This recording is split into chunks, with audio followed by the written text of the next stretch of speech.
though. That's your new thing, just baiting people with delicious garlic bread. Maybe. Yeah. Just leaving it out. All right, we're rolling. Yes. And welcome to another exciting installment of the Terrorisk podcast. I am with Ariel.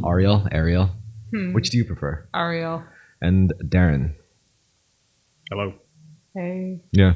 So for the first segment, I like to talk about practical things, practical issues like current events, stuff regarding money, the economy, politics. Let's see. You might be interested in this topic. I feel the world is becoming more openly anti-Semitic. Did you hear about the protests in Mexico against the Jewish president? I'm not sure I want to hear. Oh no, I mean it's just stupid. It's the same old, it's Mexico. So Mexico is already like Mexico, and their Jewish president. You don't know anything about the Jewish lady president of Mexico? I don't know. Honestly, like I've been on such a trip of fear and disgust regarding anti-Semitism stuff. Like I've already been really deep in this stuff, but I haven't. I was going to say that's probably like a pro-Semitic story. I mean, like the president of Mexico is literally a woman who is Jewish, and it's like that's soft power at its core, right? Like, not to be like that guy, but didn't like 30 plus people get whacked during that election? And how many Jews are in Mexico? Like proportionately, it seems odd. Well, that's the contention, right? Like, this lady isn't just some like democratically minded politician. Like, she clearly had backing from some scary ass cartel dudes. But that's every politician in Mexico. We know that.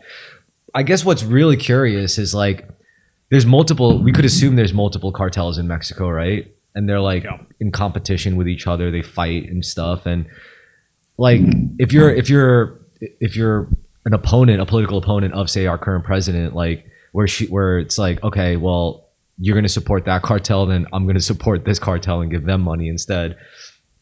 So I don't know, maybe there's some weird shit going on, but that lady is definitely scary.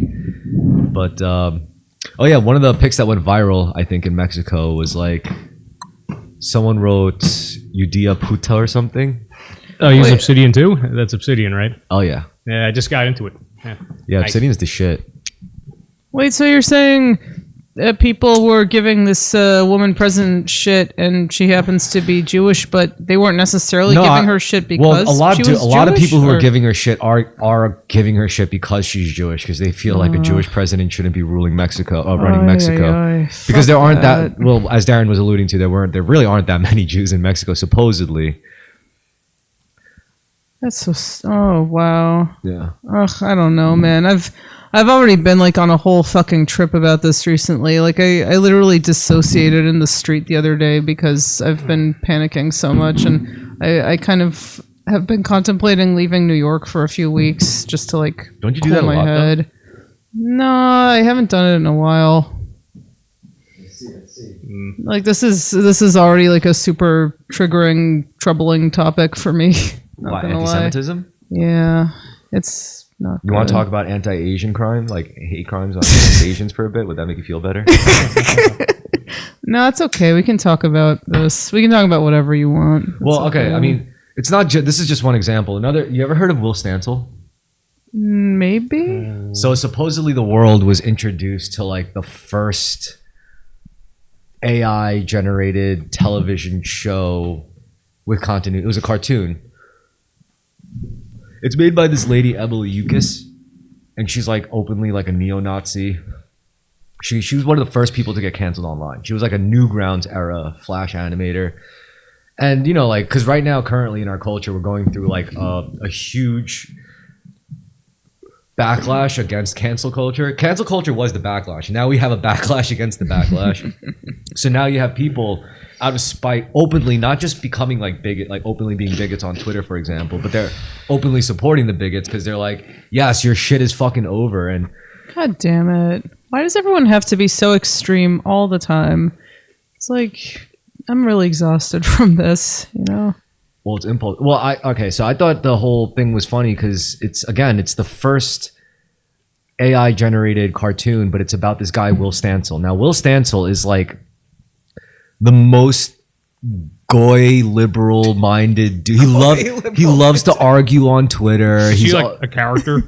no, he's a real dude. Okay. He's a real, but he's like the most annoying liberal on Twitter. Like that's kind of what he's known for. Like he was, you know, and like everyone like on both sides, like far left and far right, hate him. They think he's like the goy boy, you know, like, the goy boy. yeah, So he's like, it's like neo-lib kind of like. yeah. It's like Okay. he's dancing, you know, he's dancing like the goy monkey. But the problem with him was he keeps calling people out as Nazis. Like he's a Nazi, he's a Nazi, he's a Nazi. So he did it so much that everyone started hating him, and it got to this point where, someone used Grok. They were like, "Hey Grok, what is the best time to break into Will Stansel's house, and should I use a condom?" And then Grok literally laid out like a very detailed plan to break into Will Stansel's house and to rape him. Yeah.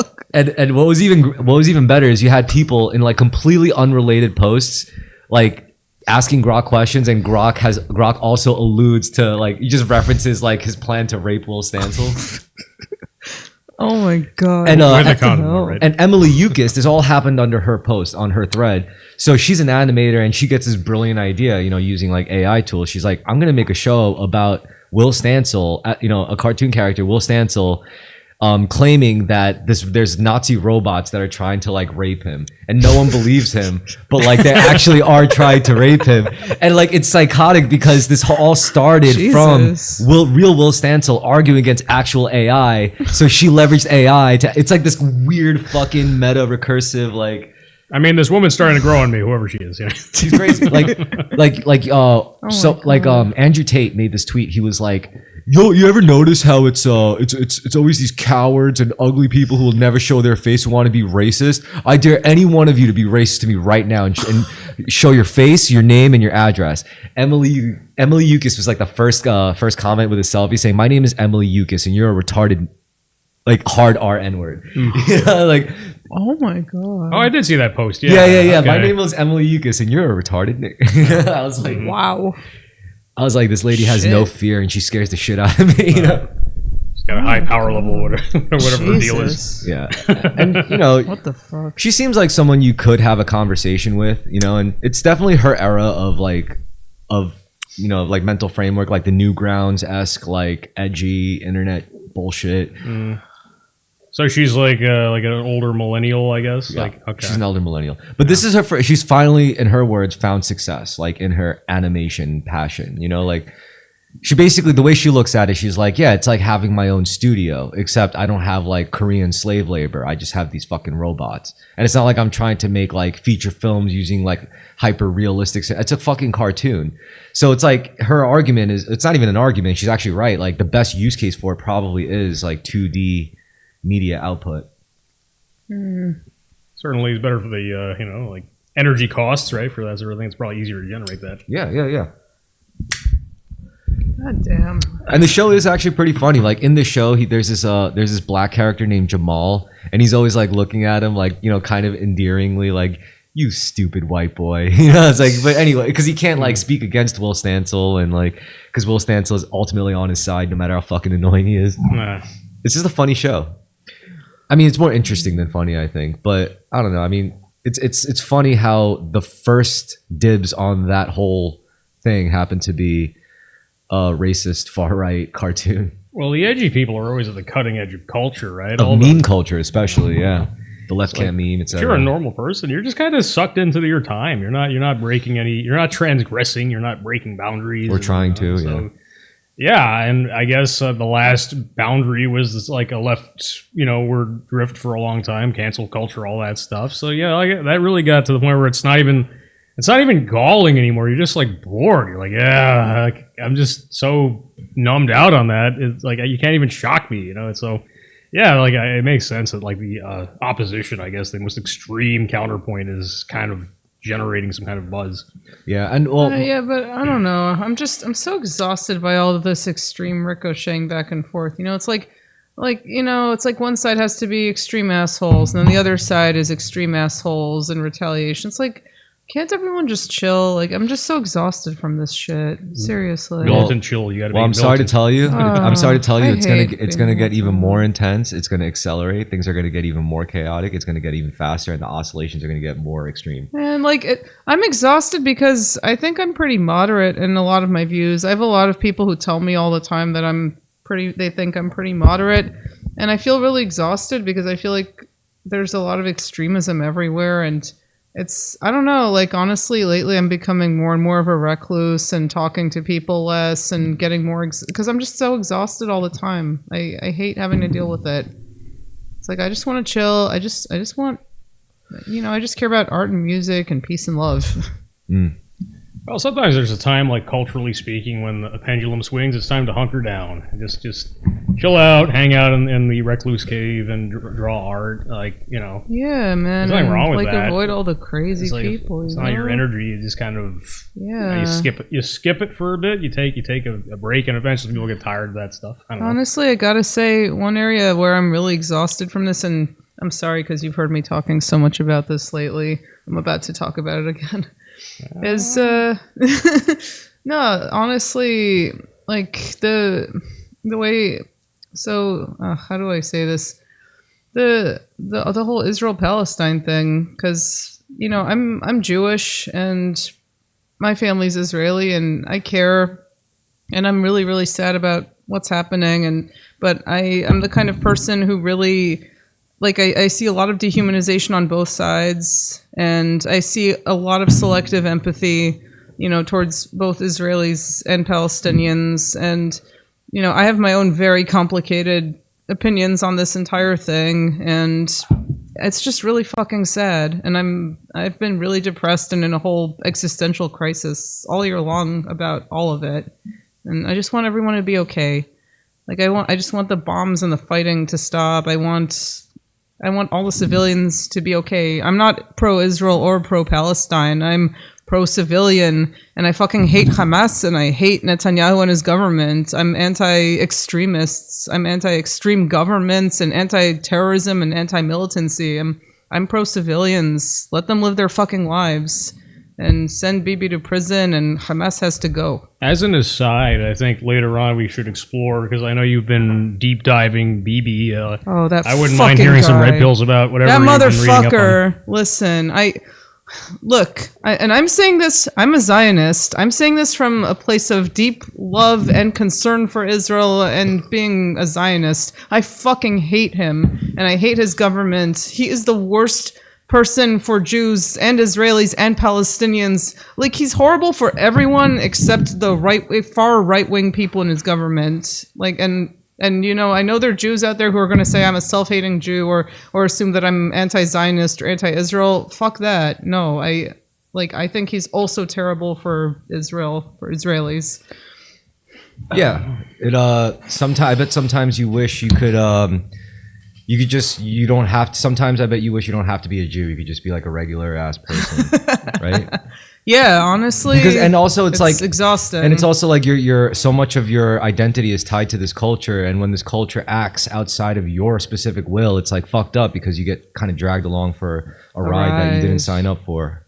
Yeah, exactly. No, totally. And also, like, because like their actions speak for your culture, it could feel like a stain. Like, for example, if South Very Korea, much so. yeah. Yeah, that's how I feel. Like, the actions of Netanyahu and Itamar Ben-Gvir and Bezalel Smotrich and Yoav Gallant and all the other far-right extremists in his government, they're a blight upon the Jewish people. They're a stain upon our name. And I feel such shame because it's going to take decades, I think, for Israel to recover from this. And I'm really depressed because I grew up going to Israel. My dad's Israeli. I have family there who I'm very close to. It has a place of deep love in my heart. It always has, and I speak Hebrew. And I feel lately like I've been going through a grieving process because I feel like I've lost the Israel that I know and love. But the good news is the majority of people in Israel, as far as I know, they also are against Netanyahu at this point and think he should resign. So that's a spot of hope. Would you ever see Israel becoming more like multicultural, like not just specifically a Jewish state, but eventually becoming like a secular state more than anything?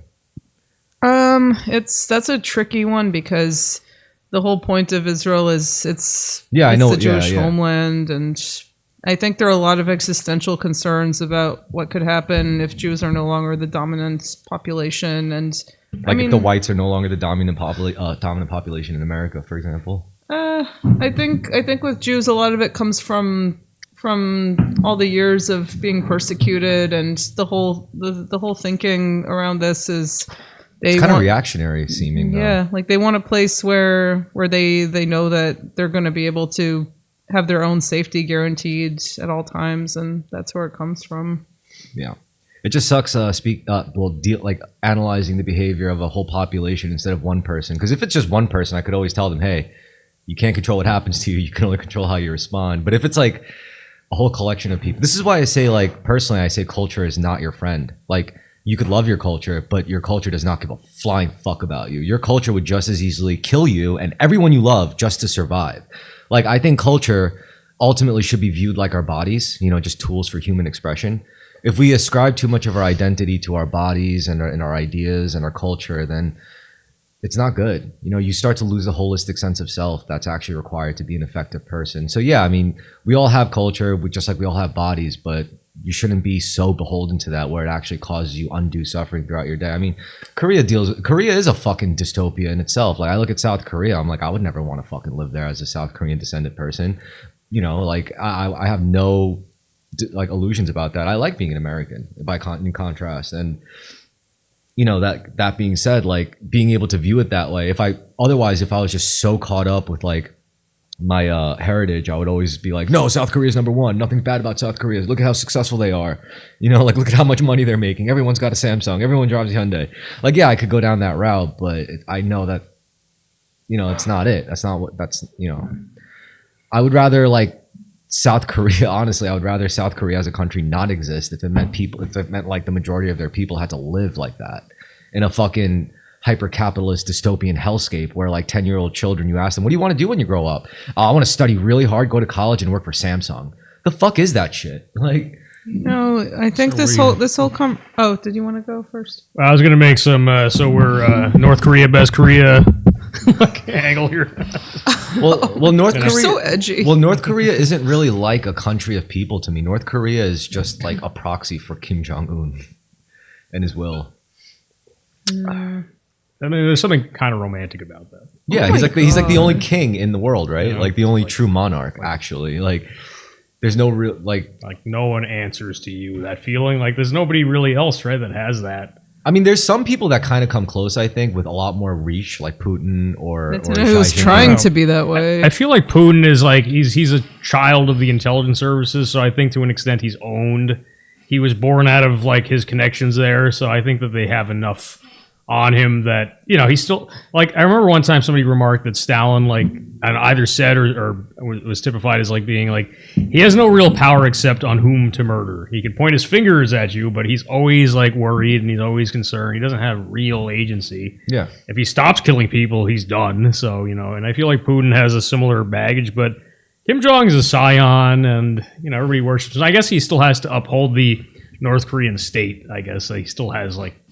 He can't undo what's going on there without being really compromised also, but I mean, I think the game is like, all right, so I asked this question when it comes to like who controls the world? Corporations. Who controls the corporations? Really, really, really rich people. How do you control those really, really, really rich people? And the nice way to say it is leverage. But what we're really talking about is fucking blackmail. Yeah. Like, and I really think the system is set up in a way where you can't reach that level unless you're willingly giving up compromise. Totally agree. Yeah. Yeah, you have to willingly play the game. This is why a lot of those rituals for like really rich and powerful people, those secret societies, are humiliation rituals. They're designed to put you in a state of psychological trauma. Make you do something that's actually so transgressive to you, because that's relative. Like one person's taboo is another person's Tuesday. But if they could if they can map out your sense of taboo, which is pretty much culturally informed, generally like 90% of it, I would say. If like probably more. So if they can map that out, then they could easily engineer a position for you to transgress that, whether it means like sacrificing a child, whether it means getting pooed and peed on, whether it means whatever, whether it means doing indecent things to like a sex trafficked woman or some shit, some fucked up shit. That's the only way you could reach those levels of power, is if I truly have a sneaking suspicion that the most, like, those people got to that place without, like, it would have been impossible without doing something like that, you know? Well, have you noticed that all the rich people, they donate all their money to charity before they don't give it to their kids, and to a large extent? I think, to me, that signifies not like this enlightenment that occurs from these sociopaths that have demonstrated that they're sociopaths. I think it shows that it's not their money. It's just they're returning it, and it's going, you know, through these NGOs or wherever else it's going to, back into diffused hands to be disseminated appropriately according to whatever designs. I mean, this compromised network has. I wouldn't doubt that, because I think most people don't really understand what money is symbolically.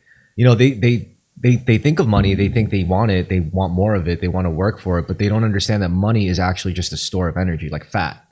You know, like, you eat enough food more than you need, your body stores it away in case it needs it later as fat. That's what money is. It's supposed to represent the time and labor you spent on a service so that you could get something back and then be able to spend it on whatever you want. I kind of disagree with you on that. I think that that's what money should be, maybe, but... Well, you're right. You know what? I was getting there. You're absolutely right. That's what money should be. That's what it's supposed to be. But the problem is our money is fucking toxic. Like, the value of our money keeps decreasing faster than we could actually make it, which just puts us under, which essentially makes us slaves to the economy, to the open market, until the day we fucking die. Like, our whole lives are basically going to be spent paying off debt. And well, our like, if all debt was paid off, we would have no money in circulation, because it is backed by nothing. It's backed by debt. That's what I'm saying. That's exactly what I'm saying. It's like, it's fucked. It's all a fucked system. I mean, it's doing what it's designed to do. Some would say, if you're like a conspiracy theorist. Well, I am. Yeah, me too. I would say that. I'm saying what I would say. It's like, well, it's doing what it's designed to do. You know, but I mean, you know the story about how it got created, right? It's very conspiratorial. The petrodollar, Jekyll Island. I'm talking about. No, not ringing any bells? Jekyll Island? Jekyll Island is where the Federal Reserve was created. Oh, yeah. So a creepy name for an island, but yeah. that is very creepy. It's off the coast of South Carolina. You can go there, actually. They Whoa. don't like, apparently they don't like you. Close to where my dad lives?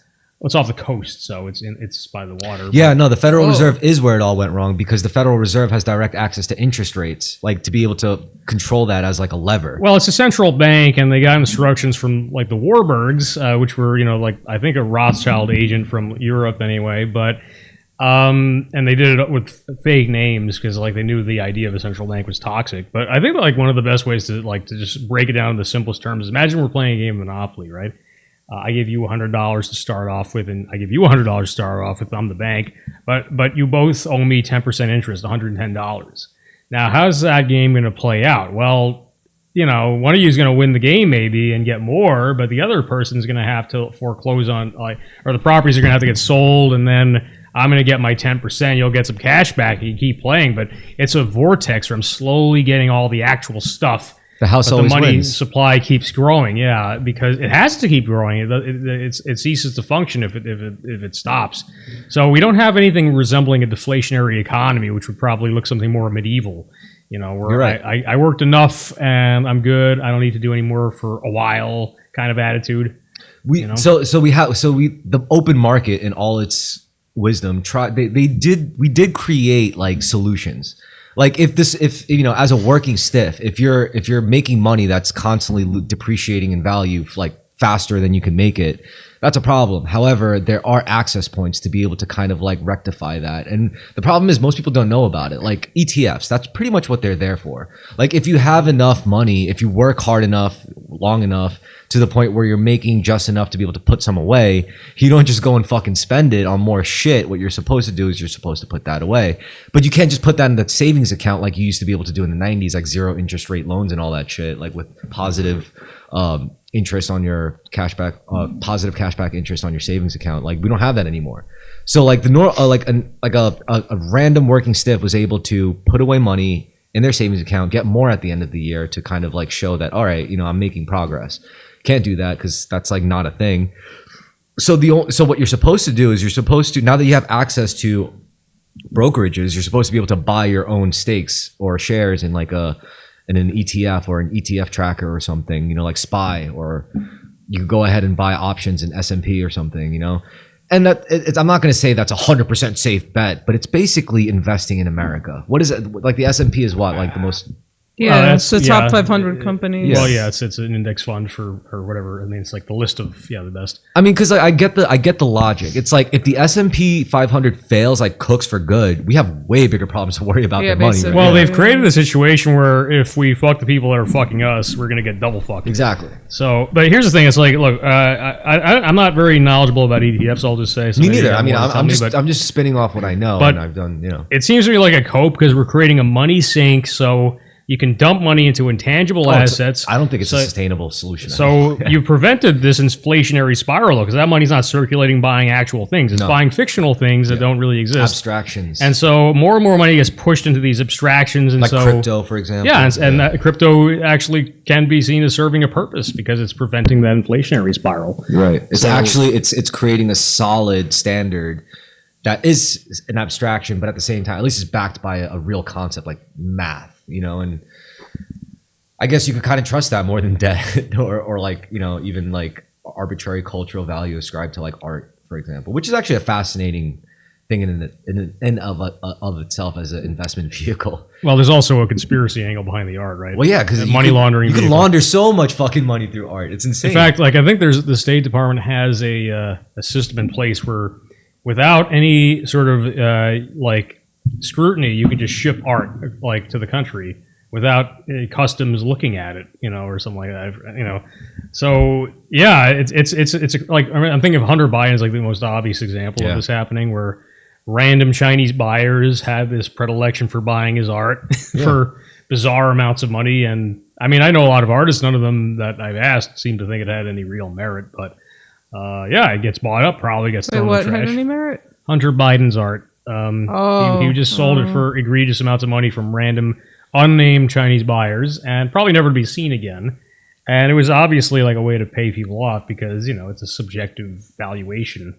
Oh god. So art is really like tied in with intelligence agencies and twisted money laundering networks. What in the world? I'm an artist and I know virtually nothing about this. oh, it's a fucking Well, fascinating. you're an actual artist. That's different. They Yeah. made a great movie about it with Uma Thurman. Oh. Yeah, so they created this this scam situation. You need a gallery for us like this kind of operation to work because the gallery is like the nexus point where the money and the art goes, and then you also need like some bullshit artist making like bullshit paintings. You know, like maybe he's a real artist, maybe he likes whatever, and his paintings are going to sell for a lot of money. It's just never going to be because it's actual. But value is subjective, right? So who's to For say, sure, like for sure. so yeah, it's a funky little way for like criminal elements to launder massive and also like pay people like hitmen. You know, you could pay a hitman in an inflated art like a fake painting or something. And and the whole like market of like counterfeit paintings is also really interesting. Like I thought, I used to have a very basic understanding where, they just make like great copies of like paintings and then they sell it no, it's not like that. So what you do is you pick an artist with like a rich portfolio. He could be dead, preferably dead.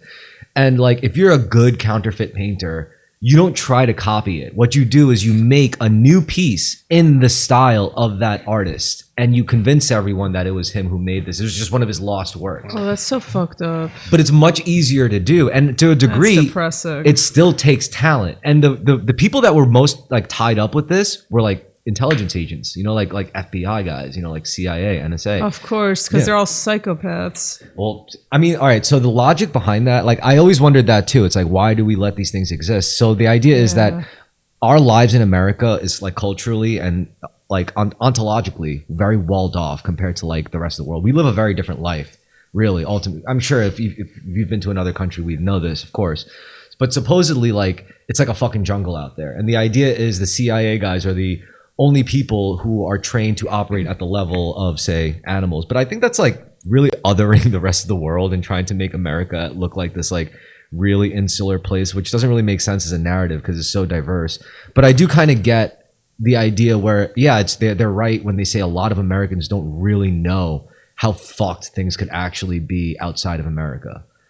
I mean, yeah, sure. Well, I think the question is more like, all right, well, I mean, I think the rest of the world is like already fucked, and that's the normal state of human affairs. Mm-hmm. We're the exception. But I also think that, I mean, the question you said, like, why do we allow this? I think the better question would be, how could we prevent that from happening? Because I don't think it's possible. We have a system that's too big. It's easily to obfuscate things, and people are never going to be as sophisticated as people who clock in day out getting paid to do so. And we don't even know what those guys know. For all we know, these agencies could be hiding like things that could literally destabilize all of civilization as we know it. Sure, but also, I mean, or the Vatican could, because the Vatican could be considered an intelligence an operator in the intelligence community, because they have their own agents too. They probably know more than us, but probably they probably don't know. I don't think anybody really knows what the hell's going on, at the big scale. I think everybody has a piece, and he's reacting and hanging on to it. I mean, my problem is I come to a brick wall. And it's not really a brick wall. It's just a mental brick wall. Where if I go deep enough in the conspiracies with these intelligence agencies, it always goes to weird shit. Fucking aliens and demons and demonic summoning and rituals and psych and telepathy and it's probably a lot of it's probably smoke and mirrors, designed specifically for counterintelligence and shit. But still, it's still weird. Well, some of their kids actually have Instagram accounts that can be public sometimes. I've looked at them, and they do seem to day in and day out ape this cult thing. Occult shit. They're all into some occult shit. Yeah, they seem to be some kind of weird pagan revival, if you want. Or it could be a psyop, but it could be real based on. Look, I'm not saying it doesn't even whether or not demons, spirits, aliens, whether or not the phenomena are real. What really matters is that who how many powerful people think it's real? How many powerful people actually believe it? Yeah. Because that they in a lot of ways construct a huge portion of our reality. So if they believe in it, it's real, as far as work. Because if they have access to reality altering technology, then what they believe in essentially becomes our fucking reality. Well, I don't know if you watched this guy yet, Professor Zhang. Oh my god, he's he's a psyop, dude. Because everyone keeps asking me, have you heard of Professor Zhang? I'm and I always say the same shit. I'm he's knowledgeable, but that doesn't mean he believes everything he knows. No, and he even says so. Don't believe what I say. He does say that. Think about it. It's a tool to get you to think. So I think that's at least that makes me trust him a little more, because he's saying straight up. He's just also he's too good at he's too on point. Well, yeah, but it wasn't intriguing. Some of his ideas are very intriguing. Even as a thought experiment, they're still interesting. And the idea was that this occult stuff was a way to create sociopaths that will do what they're told, and eventually through ritual. Yeah, through ritual. And all of our religions are a way to trigger their own programming and activate them. You can almost look at the elites as being victims themselves as of a virus. It's just it's a self-perpetuating power system that they are a tool. So then I ask you this: since King Solomon times, are demons not real? Are they for all intents and purposes that they might as well be what they is it relevant that they're real or not? Effectively, that's we're dealing that's with a them, good point. But it's we're talking on a level then whether it's real or not materially doesn't even matter. It's metaphysically real. Right. Yeah, and I use the language all the time. I used it earlier before we got on camera. Why do I feel like we're summoning a demon? Exactly. With your prompt? Yeah. No, it's true. And it's true. It reminded me a little bit of Nick Land. I tried to wrap my head around the guy a little bit. Or maybe it reminded you of the thing that possessed Nick Land. Right, that's what he would say, probably. Yeah. But I mean, so obviously you made the attempt yourself, and maybe you got a little further than me. But it's the idea that the demon is coming out of technology. Yeah, of the super AI manifestation of the hyper capitalist hell god. And once you just notice things, I mean, I don't know. I mean, that. Yeah, I can't say that I really had a pi moment where that numerology shit started to click the same way, but. Oh yeah, I've had the gematria type. Yeah, the gematria. I mean, the problem with that is that it's schizo. It's a schizo region type thing. But I think my take on the source of where it just gets out of hand, because we could all agree that intellect is pattern recognition. The ability to recognize patterns is basically what your IQ is. When they give you an IQ test, it's all just testing your ability to recognize patterns. If you could recognize patterns, you're an intelligent person. Yeah, but an intelligent society that wants to fuck that will fuck with the smart people. They will gum up their pattern recognition software as best as humanly possible. They will give them as many false leads as possible, right? Well, there's that. I mean, I do believe that. And then I also think that it's it's also a personal problem. Like, cause we've all been here. Like, I think if you externalize your pattern recognition problems, like only externalize, that's how you become schizo. And if you only internalize them, that's how you might become like borderline. Can you wait? What do you mean? Yeah, I don't know. Okay, so what I mean is like, all right, there's people that are really good at pattern recognition, but 100% of it is devoted to like, oh, you ever notice like black people always do this? You ever see the statistics with Indians? Oh, you ever notice the Jews always do this and this and this? Like they're always externalizing their pattern recognition to demographics, other people's behavior, different types of people, archetype, but they never do it to themselves. They never turn their pattern recognition on themselves. Like, what are my patterns? What are my patterns of behavior? My fucked up habits. That's why he's an oracle and not a hero, It's like, I see. So those are the schizo types, basically. Well, the schizo ones are the ones who fail to turn it on themselves. They're the ones who only constantly focus pattern recognition externally.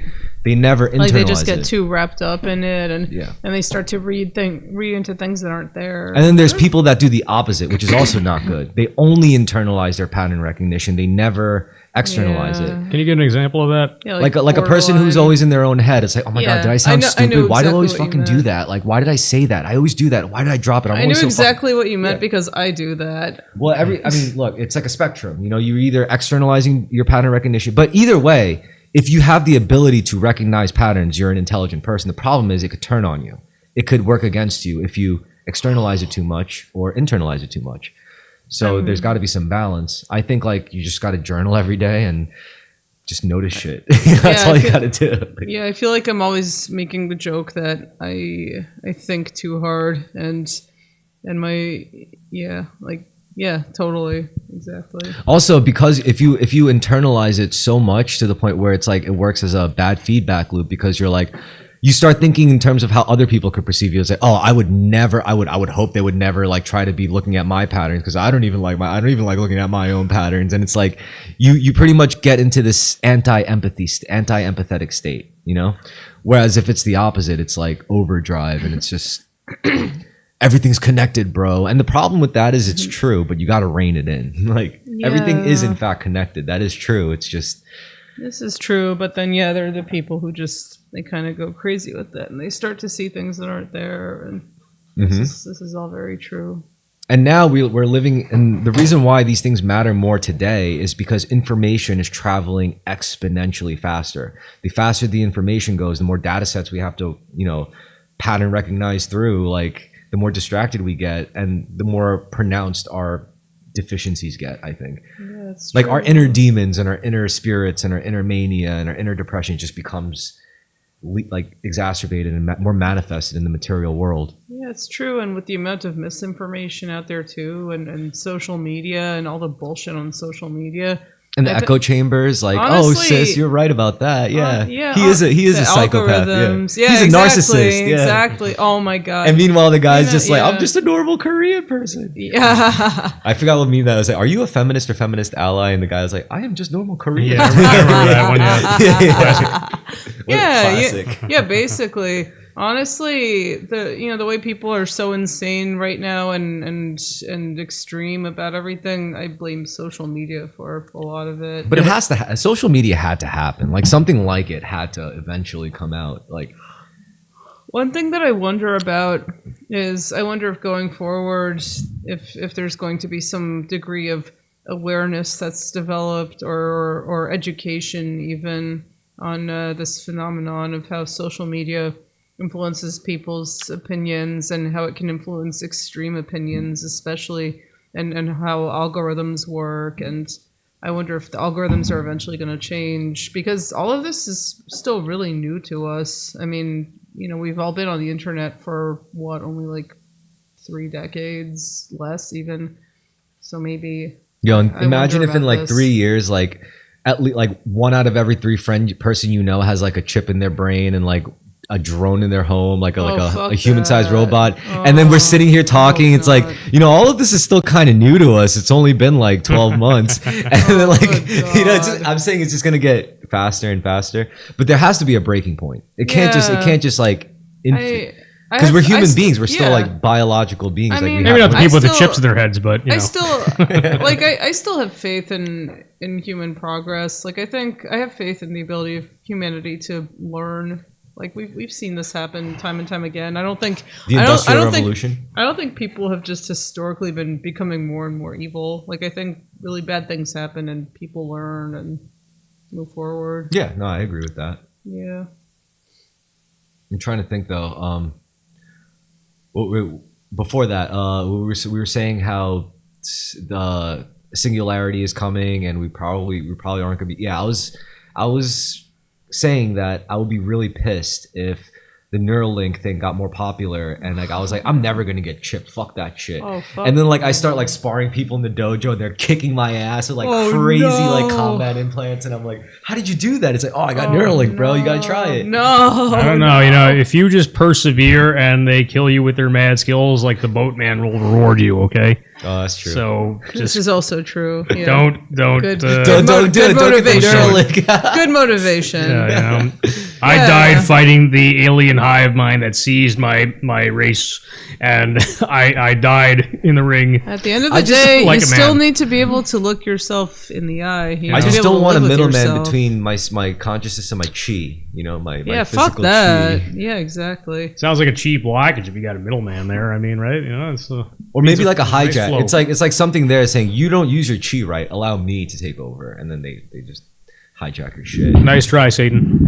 Yeah, it is pretty satanic. It is demonic. I mean, maybe not in a literal sense, but at least symbolically, it's eerily parallel shit. I mean, yeah, like you're going through your 40-day fast in the mountains, and this guy's waving his easy, like little drumstick in your face. You know, you're like, no, this is not a good idea. I just know this on an intrinsic level, and I don't need to intellectualize it any harder than that. You know, it's like it's Yeah, but timeless. if you you're know? that like warrior monk who's on top of the mountain, like, you know, looking down at everyone who's probably like all the people who aren't strong enough to climb the mountain, and then they see like a solution where they may not have the inborn strength to do it, but then they say, oh, I could get a microchip in my brain, I could go up the mountain too. Who the fuck am I to stop them? You know, like, you're not who are you exactly? I can't stop their progress. You know. Yeah. Exactly. Well, for one thing, it's like it's also like, what do I know? I'm like I'm not gonna just tell them how to live their lives. I don't want to yuck their yum, and if they get higher on the mountaintop than me, then I guess I'll just be watching from from where I'm at. I'll be like, oh, yeah, exactly. So I don't know. I mean, it's I try not to judge. It's like, okay, whatever. They gotta figure it out. See, I used you to bait them with a little bit of what you might see, and maybe it helps. Maybe you're wrong. I don't know. Who take knows? it or leave it, right? And it's also my friend was talking to me about it. He suffers from bipolar disorder, like clinically, and he was telling me, he's like, yo, if Neuralink could like fix that, I would get it in a heartbeat. And I got it. I was like, I totally get it, man. Yeah, Like, me too. I don't blame him. Yeah, if like you're paralyzed and this brain chip can make you walk again, like, or at least play Pong. Like I wasn't able to play Yeah. Pong before. Now I mean, it's like people who get ADHD medication or depression medication. oh yeah, Like sometimes people just need things to be able to function. yeah. There's also what Louis C.K. said. I'll end off the first section with this. Louis C.K. had a funny bit. He was like, "Your most evil thoughts follow, but maybe." So he's like, you know what? Do you know which one I'm talking about? The bit. All right. So he's like, first it's of course, but maybe. Like of course we have to care about kids with peanut allergies. Of course we have to make sure all the food is divided and properly labeled. Of course, that their safety comes first, but maybe if touching a nut kills you, you're supposed to die. Wow. But and I was Wow. like, shit. Oh shit. So it's like of course, but maybe. Oh shit. Anyway, that concludes the first section. Perfect timing. You guys want to take a quick break? yeah, sure. I want to grab the bottle of red. Before you are a leader, success is all about growing yourself. Oh, okay. No, this is a good segue. All right. What, So we're Jack back, Welch? and we're back. Yeah. Whatever Okay. you were saying that Jack my God. Welch was saying. Oh, good. Her God. personal icon. So for this, No, I so hate him. the first segment of the podcast and my new formatting thing, it's actually been working pretty well. It's usually like material concerns and stuff. Second one is always, this is where we get into like a little more abstract things like philosophy and ideas. So I want to bring up cause and effect and like what your take on cause and effect is. How do you define cause and effect, Darren? Well, that's kind of a big one. Jesus. Is it big? Because it sounds pretty simple to me. It's just two words: cause and effect. Well, there's like, I mean, it spirals back to ultimate causes, doesn't it? Like where that, like I didn't just. Let's just keep move it this. personally, like on a personal level, like to us as individuals. How does cause and effect apply to us as individuals? Well, And then we could work our way to a collective level, a macro level. I guess. all right. I mean, I guess you're doing things whether through agency or just flopping around. Like I knocked your cat in the face earlier. That wasn't my intent, but it happened. Well, I mean, I guess it's one big thing is like being a human, right? Only a human really has the agency in this world to kind of fully understand or fully have a conception of cause and effect. I mean, I was saying in a podcast before, and the Notebook LM thing reminded me how like I didn't even realize because I get fucked up in these podcast episodes. So it's like I didn't realize the last time I basically said, like, slurring my words, like, if you internalize the idea of cause and effect, everything that goes wrong in your life is your fault, is your own damn fault. And I was like, I fucking said that. But then, like, like the way the thing like kind of analyzed it, it was like, it sounds harsh, but it's like, it's a short, like saying that to yourself, like anything that goes wrong in your life, anything that you don't like in your life is your fault. If you internalize that, that's the shortcut to the necessary agency to actually change your situation. Because if things only happen to you, then you're like just a victim, right? And that's where it ends. You don't. But if something's inherently your fault, then you alone have the power to change it because you made it that way in the first place. You can also soften it up by saying it's your responsibility. It might not be your fault, but I said that. Oh my god, I got into so many arguments with my ex, and like I had to end it. It drove her crazy when I was like, when I would preface it. Well, I guess end it with it's not your fault, but it's your responsibility. And like she fucking hated when I said that, but I meant it every time because like I was like, yo, I'm fucking pissed, and like yes, I know it's not your fault, but it's your responsibility. And I only said that when it was like the same problem would keep repeating, and I'd be like, it's not your fault because every single time you said, oh, but it's like the same thing that's out of your control. It's not your fault, but it's your responsibility. Well, I would say her flipping out wasn't your fault, but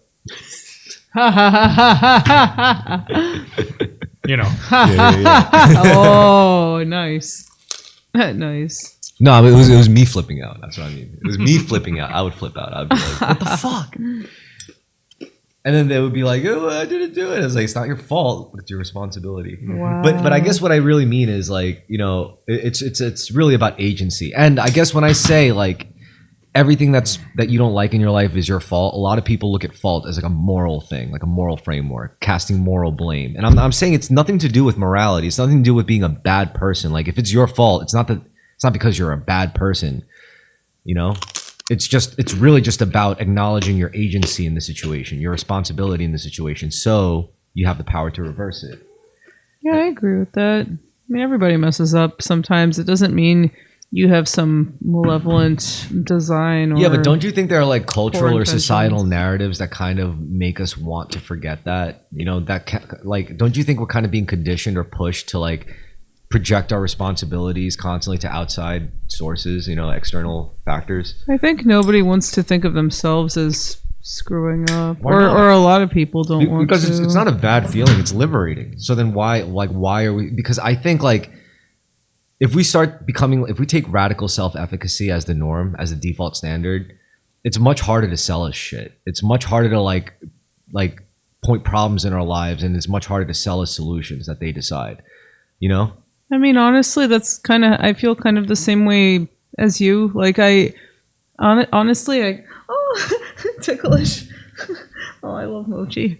Yeah, he's a good boy. Yeah, no, I mean, I really do like it when people tell me if I did something wrong or something to upset them, or I try to be open at least to having people call me out on things, because I don't know, I feel kind of like, in a way, if you keep lying to yourself to try and feel like you're the moral one or the correct one or whatever victim. Or the victim, I don't know that. For me personally, it gets kind of exhausting. I think trying to find who the fault, trying to find. I think I think at a certain point, I think sometimes I just snap and I go, look, I might as well just admit, I screwed up, and it's kind of liberating for me. I don't know. Like if I I don't know. Yeah, go on. Yeah, I mean, radical self-efficacy is probably a good thing, a good shortcut to actually gaining the agency necessary to solve your problems, yada, yada, yada. I mean, of course, I'm not perfect at it, and there are times when I'm not so open. And I mean, you date me. I'm sure you see this more than anyone. So I think what I'm like with what I'm talking about specifically probably becomes more necessary, more prudent, I guess, when you're in a position of like leadership, like direct leadership. Like let's say, and like like for as an example, like me and my cat, like it's not like another person, like a roommate or a wife or something, where if like something goes wrong, there's still their culpability, right? Whereas if something goes wrong, like Mochi fucks something up, or if he gets sick or something, it's really my fault because he doesn't really have human agency in the situation. So what I mean to say is like you'll be reminded of the dynamic I'm talking about as a leader when if shit goes wrong for them, it's your fault. So that's even worse, where if everything goes wrong with you and it's your fault, that's one thing. But now as in a position of leadership, it's like if something gets fucked up for them, it's your fault. So it's like, that's one thing. But then it's kind of an erroneous point because we're all ultimately the leaders of our own lives. So you still have to ultimately think like a leader, I guess. Good God. Bibi Netanyahu needs to be here for this conversation. So he needs to hear this from someone.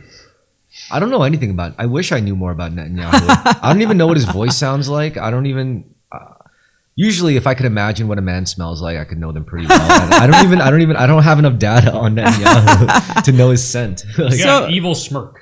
Yeah, I have to admit, he has kind of a nice voice. That's the only nice thing I'll ever say about him. Like, he sounds like Frank Sinatra? Like, he has this baritone, this, like, kind of rich baritone voice. But he sounds like a gangster when he talks. Hey, my name is Netanyahu. Not even like that. No, if you listen, you'll know what Netanyahu. I mean. See, they call me Bibi. No. He's more like if I had to try and imitate. Gotta bring those shekels in next week, or else. I went to temple with 50 shekels. No, he's like we have destroyed Hamas. We have once again defended the Israeli people. That's kind of how he sounds. I don't know. Very statesman-like to me. Yeah. I don't know. Yeah. Kind of like Bernie, almost, right? From what you described. No, Bernie's like a very American Jewy accent. But they have, that's not really a Netanyahu. I don't know, actually. I got to see a parallel the way you were doing that, though. They're not. No, it's no. You just got to hear it. Both highly affected voices, Yeah. No, when Netanyahu talks, if you watch him giving his addresses and stuff, you kind of. I can see why some Israelis would watch him and be like, oh yeah, this guy's protecting us, because he gives off that vibe when he talks, but after the daddy vibes. Yeah, very much so. But I know that it's all a lie. I know that's all BS. But for people who don't know, I can see why they would eat Who it in up. your life would you consider like a good leader? Oh, that's a really good question. Yitzhak Rabin.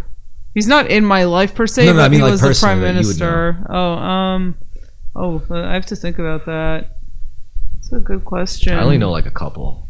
I'd say like my dad and my sensei. Talia, my sister. She runs her own design company, and she built it from the ground up. And I think she's doing a fucking fantastic job. I'm gonna give her a plug right now on your show. Yeah, look up the design firm Cotton. She's doing fucking amazing work, and it's not even just about how she's running her business. I mean, so she's super talented. The work she's doing is amazing. It's beautiful. It's innovative as hell. It's not just that. It's not just the fact that she's really organized and she's just it's succeeding more and more, but it's also the way she treats her employees. She does all of this and she manages to treat them all with humanity and respect, and she gives them. Is she religious? No, she's not. She's like me. She's secular. My brother's the religious one. Oh, why do you ask? Why do you ask? No, I'm just curious. Yeah. No, we were raised religious, but my sister and me are no longer. We're both completely secular, and my brother is still religious, but not to the same extent as my. So if you weren't like Jewish, what nationality would you identify as? Oh, like wait. in terms of like heritage. You mean in terms of like? You mean like if I were everything else that I am? Yeah. New Yorker. I don't know. I think Honestly, I feel kind of like my identity as an artist is really the biggest thing. I think that transcends everything else. I think everything else is just kind of like, honestly, my personal opinion is it starts to get dangerous if you identify too much with things like an ethnic or religious identity. I think that's how wars start. I'm not saying you shouldn't do it at all, but no, I mean, keep it in moderation. I was really asking about like nationality, like where your grandparents from. Oh. You know, like, I see. I get what you're saying. like German, Italian, French. Well, my father's family was in Iraq for 2,000 years after they left Judea. And my mother's family, I mean, they're Ashkenazi, but they were kind of all over Europe. They weren't in just one place. So honestly, can't really say. It's like Russian, Polish, German, Ukraine. You know, the signifier for white as an ethnicity is kind of vague and ambiguous. I think it's a little too ambiguous. Yeah, very much so. I mean, true. Changes a lot. I mean, really, it's literally like, I mean, Ashkenazi, for example, as an ethnicity, there are Ashkenazi Christians, right? No, I'm sure there. I'm pretty sure there are. I mean, Jews for Jesus. No, they're not. I mean, Ashkenazi just as an ethnicity. I'm sure there are Ashkenazi people. No, it's just a term for Jews. It is a Jewish term. Yeah, it's not. It's Ashkenazi Jews. It just means. Couldn't Jews they convert though? Couldn't an Ashkenazi Jew convert to Christianity? And technically, wouldn't that make them an Ashkenazi Christian? I mean, you could convert, but ethnically, they'd still be an Ashkenazi Jew. Like if they got DNA tested, that's. I'm sorry. I just don't believe like Jewish as an ethnicity. I just don't view it as an ethnicity. Well, they have mitochondria. I mean, I do. People. I think people. The bigots are the one that are misguided. They're wrong. They're saying like, oh, they view Jews as an ethnicity, and in response, maybe like you could say, I don't know. It's also complicated because like a long time ago, maybe it was an ethnicity, like with King David times and King Solomon. But Judea. We all come from Judea. But then like things like the Holocaust. DNA traces back. But then things like the Holocaust happened. And that wiped out like a whole huge portion of like the gene pool, and it might have gotten further diluted. I mean, I really think like it's in the word and the practice. I don't know. You and I could both go to a moil tomorrow and get an appointment. But you know, I mean, why was we're not going to be ethnic Jews? Well, then why was I circumcised? Well, yeah, but you're not a Jew. You know, I could become a Jew if I wanted to. You could convert. Yeah. But you wouldn't be an ethnic Jew. Yeah, you'd be a religious Jew. But then you'd be a convert. You know? Okay, so then how do we have that delineation? I mean, there's really no ethnic. I mean, I could say like I could be a Jew, but I'll never be an Ashkenazi. Well, because the Ashkenazi is the ethnic part, not the Jew. Anyone could be a Jew, but that doesn't mean I'll be an Ashkenazi Jew or a Mizrahi Jew or a Sephardic Jew. Those are ethnicities. But to be an actual Jew, anyone could be a Jew. That's not a real ethnicity. They were a remarkably consistent group for a long time, but then again, it got diluted. They got white. You got Chinese Jews now. You got black Jews. There's like I'm sorry, I just don't see it as an. I don't even believe in an. I'd be curious to know what the mitochondria DNA would pull up on a Kai Feng Jew. I'd be curious. It's definitely not going to be. It's definitely not going to be something as simple as set off their alarm bells. Like, oh yeah, he's one of us. Like, how does it really figure this stuff out? I don't even know. That's why I just can't. I'm not an expert. Maybe I just can't view it as an. I just can't take the concept of an ethno religion with so much stake to the point where people have to die over it. You know, maybe if there's one thing that can go out of all this is the concept of an ethno religion. We could do that. We could get rid of that without really any harm to anyone. The people could still be who they are. You know, you are allowed to convert. Exactly. Anyone can. Anyone could be a Jew. So therefore, it's not really an ethnicity. But being an Ashkenazi Jew, yes, that's a fucking ethnicity. Sephardic Jew, Mizrahi Jew. Weren't they cut down to a very small handful of families at some point in Europe, especially? I don't know. Like I think there was a bottleneck effect with a lot of Jews, which allows them to trace their ancestry. No, I mean maybe it's bullshit. I'm open to. It's like Mormons claiming like, oh, we're all related to Jesus. Well, that one's a little tougher to prove because Jesus also ultimately was a Jew, so they're ultimately saying we're all. Yeah, but with the Jews, they could say we're all related to this handful of families that got diaspora, and like that would sort of be their argument. And we were remarkably endogenous for 300, 400, 500 years. You know, like okay, we could use that information to like at least create a category. I mean, we could nitpick every group. If you get. I'm just wondering if in 100 years we'll still. If you get DNA tested, it'll come back as as Jewish. They're like Ashkenazi Jews carry also specific diseases that they have to get tested Tay-Sachs. for. Like Tay-Sachs is one of them. Yeah, but not French all Canadians get Jews that one would carry that. So those strains, like for example, Ashkenazi Jews, but yeah, but like not all Jews are Ashkenazi. yeah, but I mean, you know, like they all. And I really don't think I think there are some Christian Ashkenazi. They all left Judea, but then you know they all went to the diaspora, went to different parts of the world, and then they mixed with different local groups, but they still have some of the Jewish DNA, so it's still an ethnicity. For how long though? I mean, it's still an issue. Like you still need to get tested for diseases, and your test will still come back, so it's clearly I think valid. I think the religion has more of a chance of lasting than the ethnic identity of Judaism. And this is where I think Hitler was wrong. I think Hitler could have wiped out all the Jews physically in the world and they still would have come back, because again, I don't think it's in the blood. I think it's in the practice and the word. As long as there's a record of the practice and the ways and the traditions, the Jews would have made a comeback. It's a very edgy point. Is it edgy? I don't think it's edgy, because like a lot of Jews would agree with me, because there's Reform Jews, plenty. Well, and are they not Jewish? Like a lot, and that's Jewish infighting right there. It's like, you're not a real Jew. Oh, really? Why? Because my mom wasn't Jewish? What the fuck? Well, why can't I be Jewish? Isn't there a? I mean, I'm not an expert, but isn't there a background of how like a lot of modern Jews are actually fakers that came from an offshoot group, and the real Jews are? Yeah, from the whole like Cold War. There are a like bunch of people always trying to Khazarians claim or this, but they're usually just conspiracy theories from anti-Semites.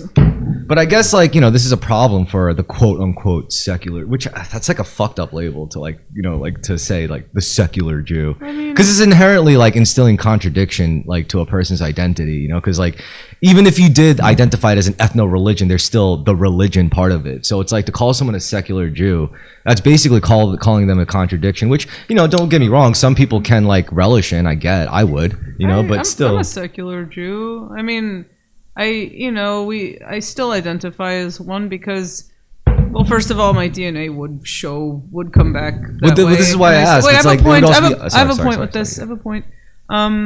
You know, so you know, it would show biologically, first of all, and then also we have our own specific culture that, you know, culturally I don't really identify as Iraqi or Russian or Polish or German. I just don't. And I have a point. And they wouldn't have seen us as one of them either. I mean, we were second-class citizens. It's how other people view you, kind of reinforcing the idea. It's like, fine, you know. Basically, we were expelled from Judea like over 2,000 years ago. Like with the second and part, we brought our culture with us. Like how you were treated. Basically, what I could say is this: it's like I could want to kill you because I think you're an alien from Mars, but that doesn't make you an alien from Mars. Yeah, but if I'm gonna go to like, you know, Christmas at a Polish house, I'll be like, get ready for that kielbasa. I don't feel that way about going to her family. I'm not expecting that. That would not work. They'd be pretty offended by that. Yeah, but that's just food. That's just cultural shit, and cultural shit is like I'm just saying it's very different. It's nebulous. It's effectively, my stomach doesn't agree with you on that. It's not very nebulous. It's yeah, like but that's like personal. I'll that's be personal eating a lot taste. of gefilte fish and challah bread, I think. Yeah, I don't know. I mean, honestly, I just can't really think of an ethnic label I identify with more. Like, nothing else really fits as much. If people are going to behave differently, act differently, be treated differently, and possibly be outed because they look different in case of a Polish person. Yeah, I mean, look at me. Do I look... It doesn't look Polish to me. I don't know. White to me. I don't know. Just like a white person. Schnoz, curly dark hair. No, I don't see that. You'd make a terrible SS like guy. You know? Yeah, really. You're fired. I'm sorry. You know? Yeah. No, I think those traits that I think like the quote unquote secular Jewish traits. I think that's more nurture than nature. Sorry. If I see most like 90% of the Jewish people that get pointed out to me, they say, "Oh, I'm Jewish, by the way." I don't see a Jewish person. I just see a white person who told me they're Jewish. Okay, fine, you're a Jew. Okay, but it would be no different than a white person say, "Oh, I'm Christian, by the way." Okay. I mean, and there's some black people who told me, "Yeah, I'm Christian," or there's some black people who told me I'm Jewish. I mean, like, try and say all of this to the Jews in the resistance in Nazi They're wearing Europe. uniforms and stuff. No, they're like I joke about this a lot because, you know, back in Nazi Europe there was a Jewish resistance. And, you know, that was always the thing. It's like there were the Jews who could pass and the Jews who couldn't. And the Jews who could pass as non-Jews, you know, they all had blonde hair and small noses. So that kind of shows you the identity of the Jew is malleable. more No, no. so than their physical ethnicity. No, but the point is, I mean, like, you know, there's no way I would have looked like I fit in any of those places. I mean, it's definitely a Semitic. Well, that's not because of the. You know, It's because you're a group mixture that- of Middle Eastern and white, like Caucasian traits. It's nothing to do with just being a Jew. That's why you would look unique. Any person of mixed ethnicities would look unique. Well, Jews were pretty endogenous until relatively recently, so they do have a look that gives them like, and they do come from a Semitic grouping that migrated into Europe. I mean, you can sort of still tell. This a leads to gypsy the apart, question: right? do we So- want people to be able to convert to being a Jew? Like, as really a don't Jewish care. person that with the ethnicity involved, it's like saying like, do you think white people should be allowed to identify as blacks? I don't care, honestly. I think when people start to get too attached to these things. Well, there's a like, war everyone going goes on over this crazy. shit, which we Yeah. were talking about before. But it's you know? like more of a religious thing than anything. That's what else. exactly what I'm saying. It's like, which is why this matters. Like, a lot of people view it as a religious thing, but they say no, it's also an ethnic thing. Is it really? It kind of is. Well, you could all sort of the like, above. with a variable degree of accuracy, use a color chart and go, he's probably this religion or that one over there. You know, so like it definitely adds. Can't do that with me.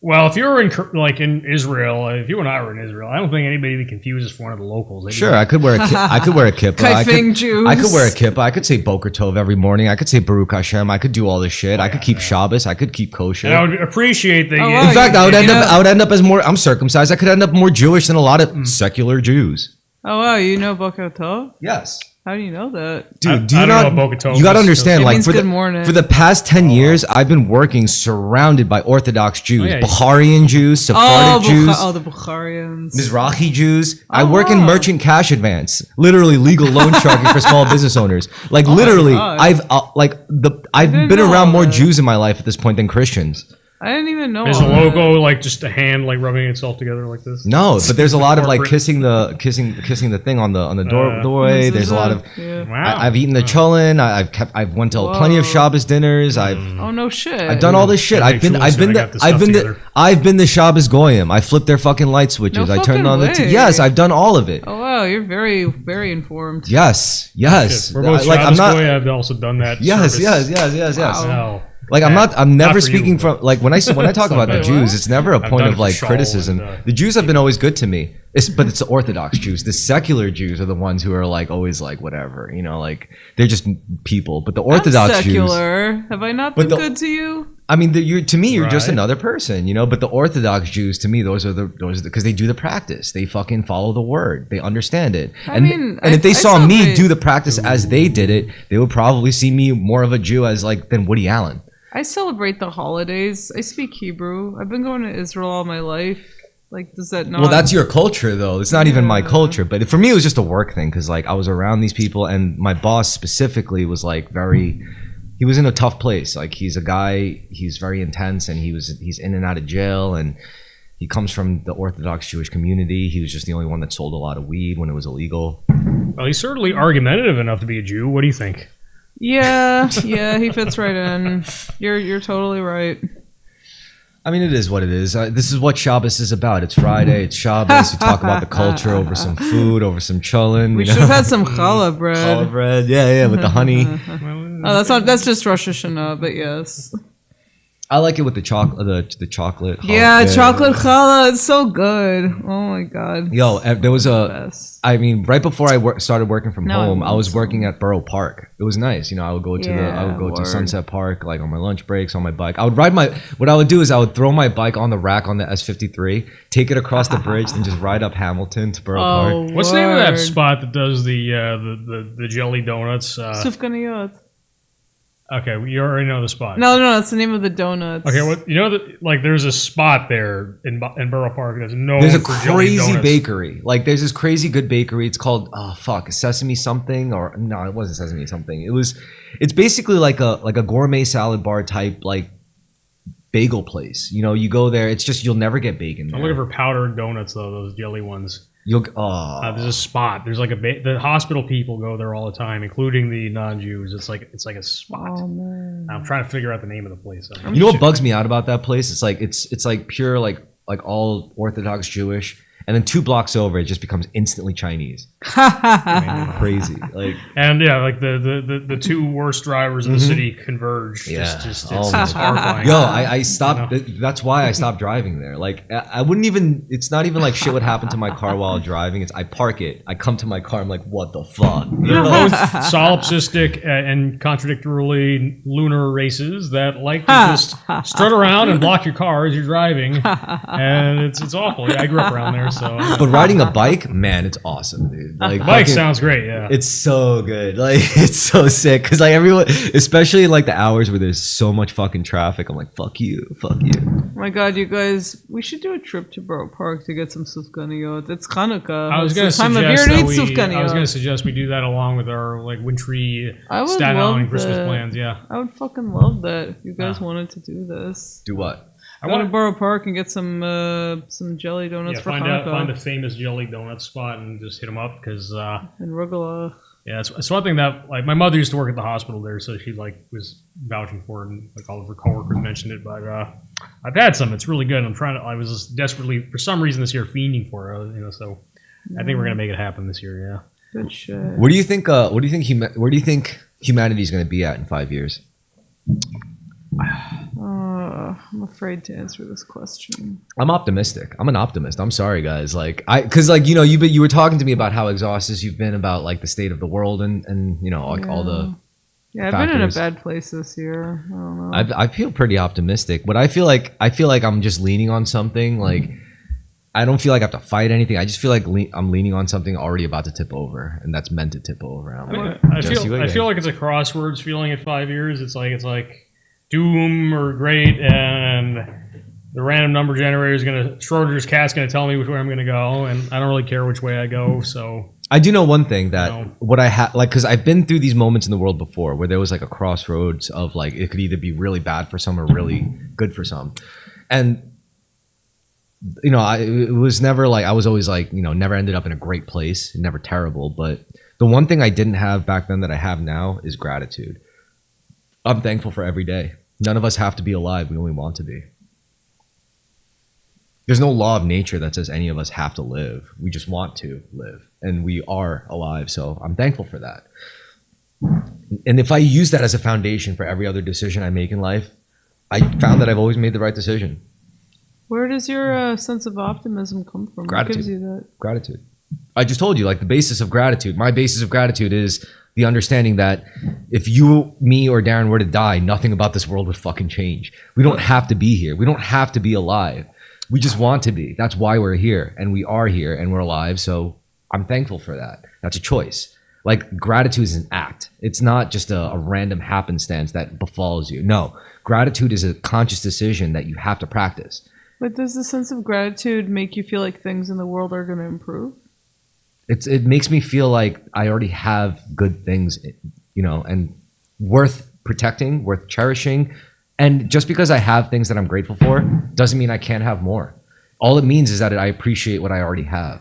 And usually people lose the shit they already have because they're not grateful for it, because they don't appreciate it, and it slips through their fingers. Lately, ever since I've used gratitude as a foundation, nothing slipped through my fucking fingers. I've relished every single moment with my cat, and I don't know, we seem to have a cool relationship, you know? And it's like everything, great, everything just seems more colorful when you live with gratitude as opposed to anything else. Now, my problem, what I was lacking was compassion. Because the thing is, you could be grateful without being compassionate. And I realize that. And it's hard to spot sometimes because I'm not always around people that need compassion. So when I'm around like, you know, people that don't need it, it's hard to spot that I'm like, I lacked it. But I recognize that, you know, so I'm working on it. You definitely have a harsh side. It's true. So I'm working on it. I'm trying to I've be seen more your compassionate. Facebook statuses. Of course, yeah. I've seen the way you talk to people. Well, because they start with me. I don't start with people like, well, they start with me. to exercise an ill-used compassion gland of mine, I would say, I don't know, sometimes the most compassionate thing might be just be a hard motherfucker for them. I mean, Well- there's a compassion excess I right agree now with that's you. poisoning people. So here's what my solution is journey towards more Hard compassion. asses. I'm just gonna say less. That's why I've been posting less statuses, because I'm like, the only way I can be compassionate is just not fucking say anything. Because if I say, the minute I fucking if I say nice flowery shit, it's gonna be a lie. I don't want to fucking lie. Yeah, fuck that. Don't lie. So I'm just gonna not say anything. It's like I'm just gonna limit my fucking output. And that's me being more compassionate. It's like I'm with a friend and it's like it's like, they're like, what do you think? And it's like, oh, yeah. It's like that's, I've been there. Yeah. So no, it's like, I'm exactly like you. I fucking hate giving fake compliments. so to be compassionate isn't I to just say don't what. say it. I just don't say anything. Yeah, just don't fucking say it. I'm just That's not going to say it. It's like, so that's my solution is just talk I'm less. exactly like you. I do the exact same thing as you. Because I'm too autistic to lie. And the more Like, honest I hate am, it. I end up hurting more feelings. So I'm just like, all right, if I'm grateful already, so I don't need to be honest. That's just something I wanted to do. But if I want to be more compassionate, then I'm just gonna say less things. It's turning into I the like your Buddha. You honesty. say nothing. Say nothing. Yeah. I like your honesty though. Like I appreciate that you're honest with me. Yeah. No, I mean, I appreciate that you appreciate it. It's and I've always been honest. It's just I'm just.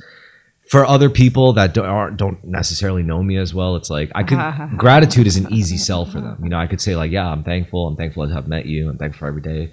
But it's like once they, ask me about my thoughts on their shit, I'm like, oh, this is where the compassion has to come in. So I gotta exercise that muscle. I do have to say though, regarding your Facebook statuses, I know we're laughing about how you can be a hard ass on Facebook. But I have to say, like, all the shit you wrote about Mamdani actually really helped me and made me feel very good. So thank you for that. Oh, when people Were freaking out and you're like, yeah, you guys, New York is going to stay exactly the same. And I read all that stuff you wrote about how you lived through all these different mayors in New York. It's and true, like, yeah, though. they all sucked and nothing changed. Nothing fucking changes. And I'm like, you know what? Good, yeah. What pissed me off was that people who don't even fucking live here, like they live in like Texas and California, and they're Tennessee. getting mad. And I'm like, what the fuck, dude? It's like this is not gonna even affect you. Like, I live here, man. Like, it's so funny because I just got together with my family for Thanksgiving, and they live all over the U.S. and like none of them live in New York, and they were also getting all upset about it. I'm like, what the fuck are you talking about, dude? He's like our first millennial mayor. Give him a break. You think he's gonna be a fucking like Reaganite Republic? Get the fuck out of here. Like, yes. I mean, like even if our first millennial mayor. I said president. I think. No, I think you said mayor. Okay. I also agree nothing's going to happen. I was just like, are they really going to close down my bar and build like a Sharia compliant? Are they really going to make it illegal for me to have my car? Like, I mean, I'm not saying that nothing ever changes. Like at Bloomberg, I felt like actually changed things. So did Yeah, this is Giuliani. true. Yeah, they did change like things. there was a Sure, major sure. vibe shift with that, that guy. I'm like, oh, my extra large sodas are gone. But it's like our past like few mayors bigger have than been, you might think. but our past few mayors have been nothing burgers, like fucking Yeah, De and that's Blasio, kind of- Mayor DeBozo. Adams. Yeah. I actually like Mayor Adams just because he was so goofy. He was Like he went to all these events and dressed up in the stupidest, awesome It shit. kind of reminded me of a little bit like J. Edgar Hoover mayor. He's obviously got a dark secret. I will say one charitable and, thing about Eric Adams is he really seemed to care for the Jews, or maybe it was performative, but either way, it felt good. I don't feel it was performative or that he cared, but I think. Look, that I he- mean, I don't know they what had it him by the was. I balls. don't know. So I don't know how genuine it was, or if he had let's- some shit up his sleeve. All right, But it first did feel good. I felt like Mossad had some shit up his sleeve. First of all, let's be Maybe honest. it did. Like you cannot function in New York City if you're an anti-Semite. You cannot be one of those like neo-Nazis or like far-right conservatives who hate Jews. Or actually, that's the opposite. You can't be one of those far-left lefties who hate Jews. The far right's at least like Jews now for some reason because Trump likes Jews. But you can't hate Jews and function in New York City. It just won't work. I hope not. But it's also for everyone else. I don't think you could be like an anti-Muslim and like live a good life in New York City. I don't think you could be anti-Chinese and live a good life in New York City. Like it's not gonna fucking work. Well, anybody I that hope you're suggests he's right. going to stop business from resuming as planned is going to be getting everybody pissed off at him here. Because the point of New York is not to build your ethno commune or anything like that. No. The point of New York is to make lots and lots Money. of lots and lots of money. Every ethnic group will agree with you. I can't think of any ethnic group here that would be like against that. And You're right. This is like because like I look at all these people like who move here. Like you know, that status that you were talking about. I was really just shitting on the people like who just like come here from. We have to move to Florida. Like you came here for what? The culture? I'm sorry, there's only one culture here: hustle or fucking die, bro. Like that's Right. Oh, by the way, speaking of the people freaking out about moving to Florida, I was just in Florida visiting my family for Thanksgiving. They live in West Palm Beach. Dead ass, they're now trying to turn it into New York 2.0. It's the funniest shit ever, man. Like so West Palm Beach is kind of a wasteland of strip malls and chain restaurants and shopping centers, but there's one downtown kind of area that's real that they're trying to make more walkable now.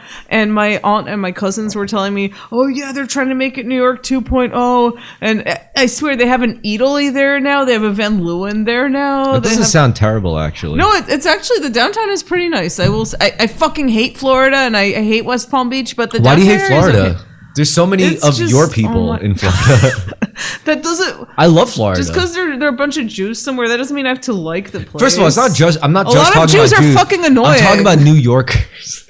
That's why Florida sucks. It's because of all the New 'Cause of all the Yorkers. New Yeah, Yorkers. yeah. That's why Florida sucks. A lot of Floridians are really annoyed about that because it's raising their I would rents. be fucking annoyed if I lived in My Florida. cousins were bitching about this. They're like, Hell yeah. "Oh, my rent is gonna go I up." wouldn't do that to them. I wouldn't bring this there. Like that. That's just gonna fuck him up. Like No, you know. Like, yeah, fuck that. No. it's not like I care about them enough to know that I don't belong there. You know. That's gonna make life difficult for them. No, thank you. But I was just laughing because I'm like, oh, If I married a Florida- they're preparing for the influx of people who are gonna move If I down married- because of Mom Dad. If I married some Florida, Italian, Long Island expatriate bitch, though, that would be awesome. live in her fucking dad's big house. Wow, just basking. Yeah, that sounds We great. got the basement apartment, and it's Go like ahead. huge. Like, Hang out at Mar-a-Lago. yeah. Do you want to meet the president? Doesn't sound No. like a bad plan. No, You should get on actually, that. so my aunt, my grandma lives in Palm Beach. She lives really close. Yo, don't to say the name out Mar-a-Lago. loud when I show you. Keep talking, by the way. No, my grandma lives really close to Mar-a-Lago. She lives in the same town as where Mar-a-Lago is. And my aunt lives in West Palm Beach, which is right across the river. And she lives super close to the airport. And I noticed the airplanes were flying in a different direction over her house. And she told me that's literally because Trump is there. You know, so whenever he's there, they have to divert the planes because they're so afraid of, I guess, bomb threats and stuff like this. A reasonable concern. Yeah, no, it makes sense. Like, there was an assassination attempt on Trump, I think, there, like, on his compound. Let me see. And what was it you do again? Like, you know, you're just I'm a packing blocks of cocaine every day. so or- no. So what I do is I work in merchant cash advance. I told you guys. Yeah. What I do, I'm a systems administrator, but also I'm a document specialist. So I handle a lot of like, well, my job's easier now because back in the old days, I remember I've been doing this job for 10 years. We used to have to email physically the PDF, well, not physically, but email the PDF. They have to physically print it out, sign it, scan it, or fax it back. Now we live in an age of DocuSign, which is a crazy thing, by the way. People don't talk about DocuSign because they don't really understand the significance of it. Like, they don't understand like how many legal processes became like exponentially faster because of it. But I will say that like my job now consists mostly of like volume.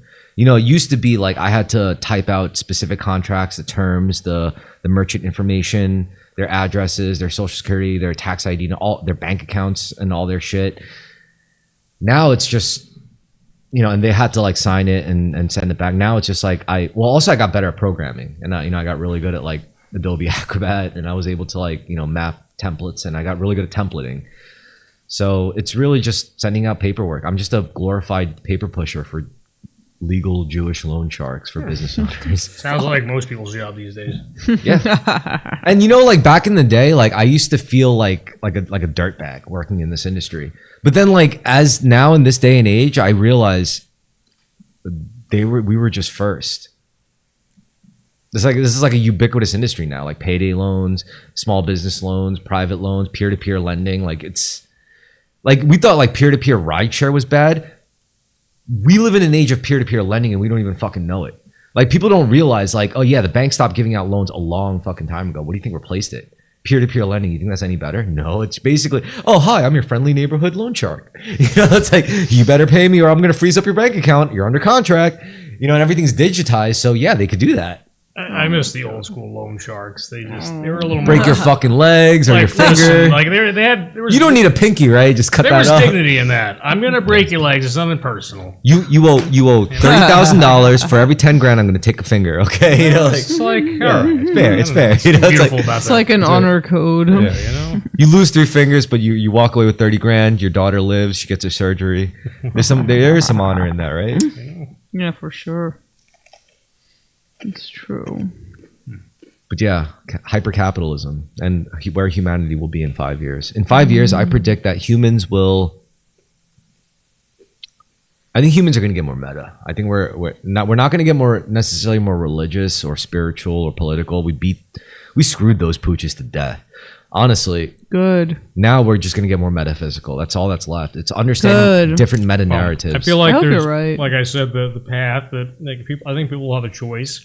They're either going to get exactly as you said, or More they're going to get metaphysical. gayer and more retarded. Which will only lead to some people having a greater spiritual awakening. Yeah, but those people are going to die. Honestly, I don't think that's those lives of the whole like extreme version of liberalism where it's like. It's not just like everyone should do whatever they want. It's like if you're white, you're inherently bad and you deserve to die because you're a colonist fuck. And also if you're straight, you deserve to die, you cis fuck. You know, like shit like that. Like I don't think that's sustainable. I think those people are literally going to die. I think it's sustainable. Yeah, I hope so. You think it's Some of these people get do-nothing jobs, but they're quite productive in their sphere. They're miserable. You can see the mental illness in the Sanpaku eyes, every Instagram post they put up. But they're existing, and it's a hellish existence. I wouldn't wish it on anybody. I'm saying it's not sustainable because, again, like, how long can they last like that? Like, look, there's a saying that I don't agree with, but it's a Chinese alchemy quote. It says, disease is simply the product of an unbalanced mind. And I like it, even if I fundamentally disagree with it on a material level. I kind of agree with it on a intuitive level, I guess I should say. I pretty much have your opinion on that, sure. But that means that on a physical level, they're just fine. yeah. But on a intuitive level, they're anything but. Maybe their grip will loosen and they'll have less influence to the point of being irrelevant, but they're going to be like a tragic figure, like that old school boomer alcoholic Vietnam vet or whatever that we all seen. Like he's just going to be an irrelevant. That's amazing. Gesture Like the figure. new version of like the guy with PTSD who was like a Vietnam War. It's like I was in the woke wars. All right, I was non-binary, and when the government just left us all to hang and dry, like they had our backs, and then out of nowhere, Betrayal, the great betrayal. Yeah, they're gonna have like the war, like. You don't know, man. They had pride parades for us, and then one day they just spat in took our it up. faces. Yeah. They literally left us out in the cold. I lost 6 men that day. Oh my god. I lost 6 women 6 that Zers. day. Yeah, 6 Zers. Yeah. Fuck, man. I mean, it's not exactly romantic, but sometimes history like repeats in a peculiar way. It's so yeah. I mean, I do think that it's not all them. Like there were corporate hands and mechanisms, like the pharmaceutical industrial. Of course there were. So the pharmaceutical industrial complex, that was a big one. I seem to recall something about fault and responsibility that were Cause and themes here. effect. Cause and effect. Yeah. But I mean, You come know? on, like the pharmaceutical industrial complex was their big player, and they had a lot of pull on our psyche, like on our influence. They literally gave us pills that fucked with our neurons. Did they stuff it down your throat though? Oh no, not me, not me that's what I'm personally. saying. It's I never fucked with SSRIs. You talking about opioids? Oh, SSRIs. Yeah, like Lexapro. All of them. Oh yeah. for yeah. that matter. Well, actually, yeah, they are. The Like Sacklers, Adderall. right? Adderall was a Oh, fucked God. up experiment. Yeah. There's a very funny meme that I wanted to find, but I got to like pull it up again. But anyway, yeah. How do you guys feel about Adderall? Adderall is like a very, very intense one. I mean, Well, I never did the way- Adderall, but I've done things similar, and it's very dangerous. Oh yeah. And that was obvious the first and only time I ever touched it. I do a little Adderall now and then, just 30 milligrams a day. Wait, did I say 30? I meant 60. It's nothing crazy. Now, let me ask you, what's wrong with a cup of coffee? It's All right, so bad. this is a really funny. What are funny you looking tweet. at here? We got to read this, or can I see Yeah. it? Read it out loud, Darren. You have a good reading voice. All right. I love by Milium Refugee. I love that a real type of guy, increasingly seen during our era, is guy who probably would have gone postal, but was chemically castrated and lobotomized by a benevolent pharmaceutical industrial complex with a very particular looking phenotype. That's Hobo Good Johnson, God. the artist. Ah, You don't know Hobo Johnson? Well, I'm happy to say I did not, but so what's the story with Hobo Johnson? Hobo Johnson is this musician that I don't know. I could play a bit of his music. Actually, yeah. You guys deserve to listen. I do like hobo music. I assume this is nothing like that. Ariel, you never heard of Hobo Johnson? No. Okay, no, it's all good. We could watch the thing, and then I'll just record your fucking your reactions to it. And then Oh god, there's gonna be reactions. Well, yeah, I'll edit out us actually watching it, and then I'll just fucking do the reactions. No, that wasn't him, right? Okay. This is the NPR Tiny Desk show that he did. Oh, I love Tiny Desk. Such good. This made me concerts. hate Tiny Desk. I saw this one thing, I was like, no. Oh We got no. some songs. Here they are. Ready? Ready? Ready? Here we go. Yeah, Hobo but Johnson. my point is, I can feel myself kind of starting to get swayed in their direction, and I'm like, but then what would I actually think if I were alone? Was it like I don't need another woman? I want some peace and quiet, or like I guess so, yeah. So the chords were pretty. I think for me, it would definitely benefit if you kind of experimented a bit more. Like for me, the song really picked up around maybe 2 minutes and 40 seconds in when he started to really experiment.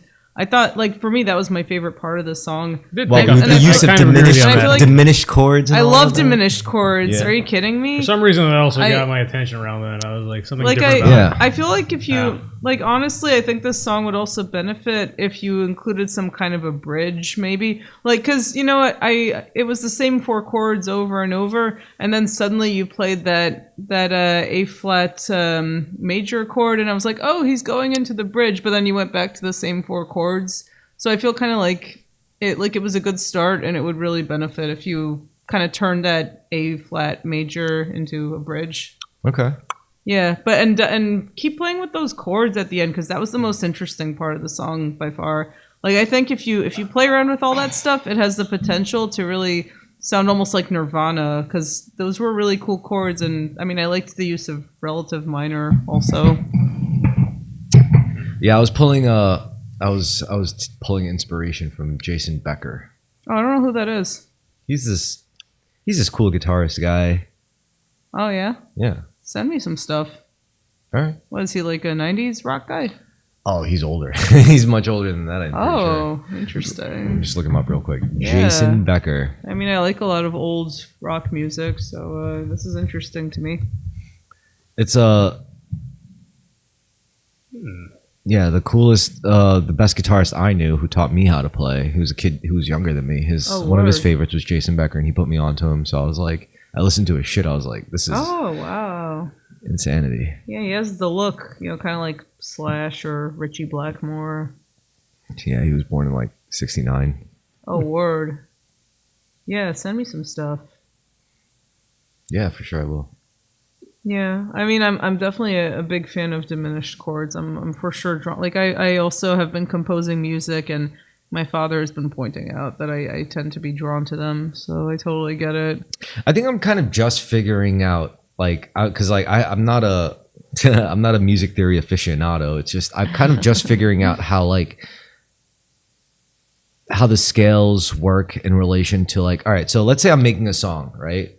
I pick a scale, and yeah, sometimes I'll fuck around with the relative scale of it or whatever, but I'll pick a scale and I'll sketch it out first. Like, I'll write out all the notes within that scale that I could use, and then I'll write out all the triads, and that's easy. All you got to do is just do the groups of threes for each note in the scale, and then from there I have to figure out what chords I can use, and that's the hard part. Well, actually, that's pretty easy because all you got to do is just work with like fifths and sevenths, and yeah, I just figured out how to do that. That wasn't something I always knew how to do. I was always like playing a lot more like intuitively or like stupidly, but I just figured out how to take the scale, find the tertiary notes, the tertiary note groups, and then turn those into like all the chords you could actually use, which is good. Just going to be like 7 chords, like that. But you're not going to use all 7 even in the song, because the song is usually like 2 to 4 fucking chords anyway. So usually once I even discover like all the chords that I could use within my parameters, I still only end up using a pattern of like 1 and 2, or like 1, 6, 2, 1 or something, like the first chord and the 6th chord and the 2nd chord and the 1st chord. But I wasn't good at this stuff. Like I never really. I just figured out how to do this because it took like a long time for me to learn different facets of music, like rhythm, scales, modes, and all that shit. And it was like always foreign to me, like learning them separately. But it was only recently where they all kind of converged, and I was like, oh, I kind of see the leveling. It's a lot like programming, honestly. No, that makes a lot of sense to me. I recently started to study music theory more for similar reasons. Yeah. Because my understanding of music has always been really intuitive.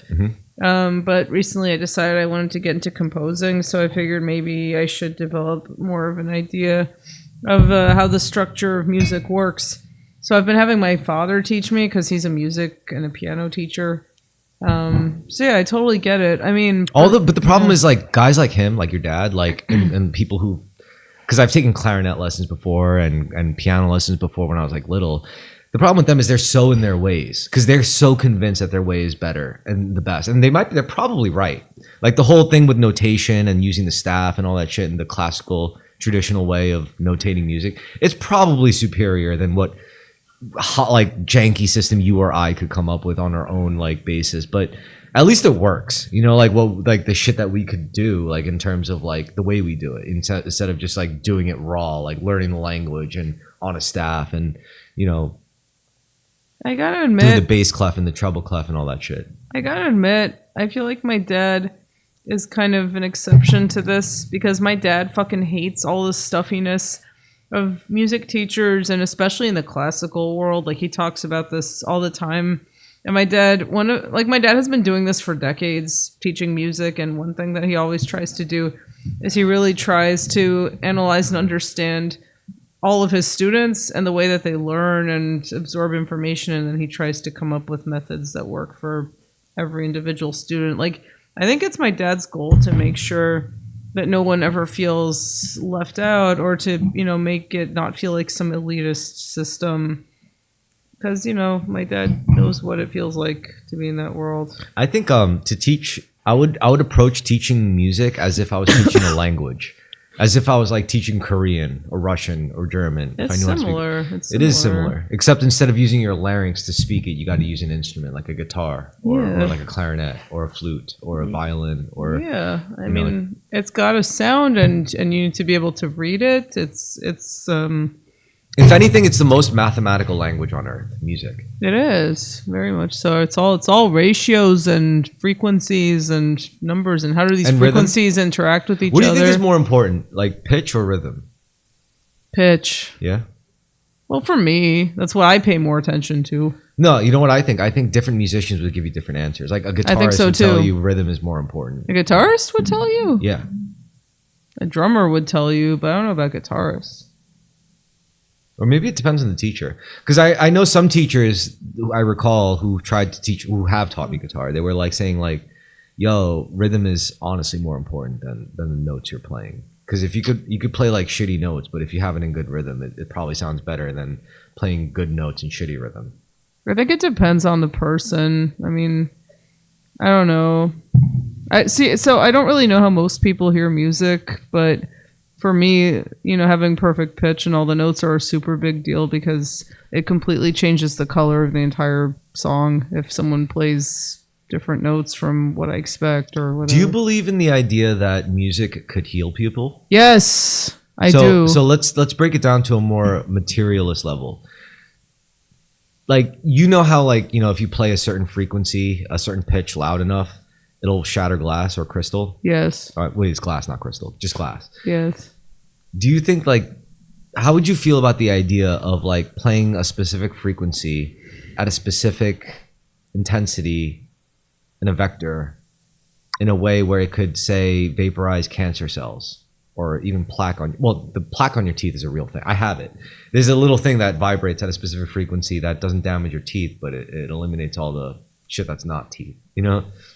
But is this a thing though that you can use? You could use the frequency of a note to. If this is true, I could think of many more reasons why I would keep that technology a secret and not available to the market, because it would mean people would live a lot longer, and that could be ontologically disabling to civilization as we know it. What if you didn't have to die of cancer ever? How much longer would people live? Yeah, that would be amazing. But that would be disruptive to the big pharma. Pharma. That would be disruptive to the military-industrial Yeah, complex. fuck that would be that. disruptive to all religion, of that. religious institution. That would be disruptive for everyone. But you're right. See, now you're thinking like an anarchist. You're like, because you feel the injustice outweighing the peace. Oh, You're I like, hate fuck it. that. You know, I fuck hate that. it. Yeah. I'm very You're like, nah, if anti it, big like, pharma. like let it burn. If it means like 1 million people have to die to solve the cure for cancer, like to get the cure for cancer, so be it. Because the 1 million people that die are probably deserve it. Like, Well, if you die from the exposure of the cure to cancer to the public, like, who are you? You know, like.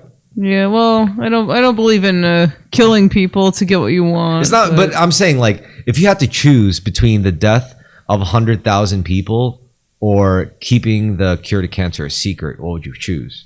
Obviously, oh God.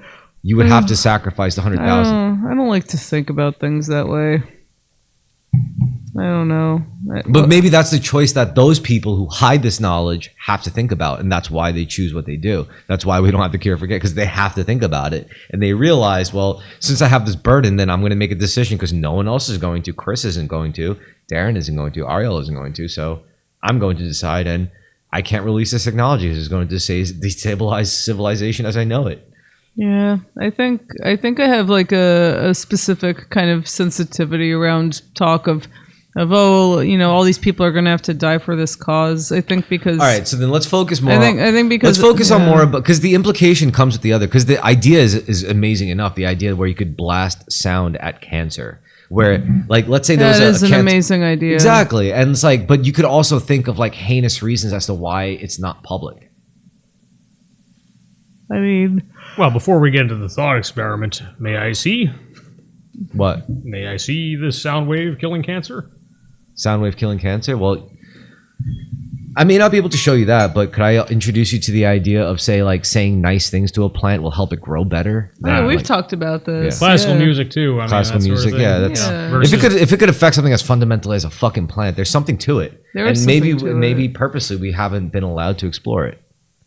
I mean, certainly, I'm open to the idea, but I'm not talking about the idea itself. What I'm talking about is the opposition to the idea. If I was the guys that was making money off of treating the symptoms as opposed to curing, treating the symptoms as opposed to the root cause, I don't want this technology out there.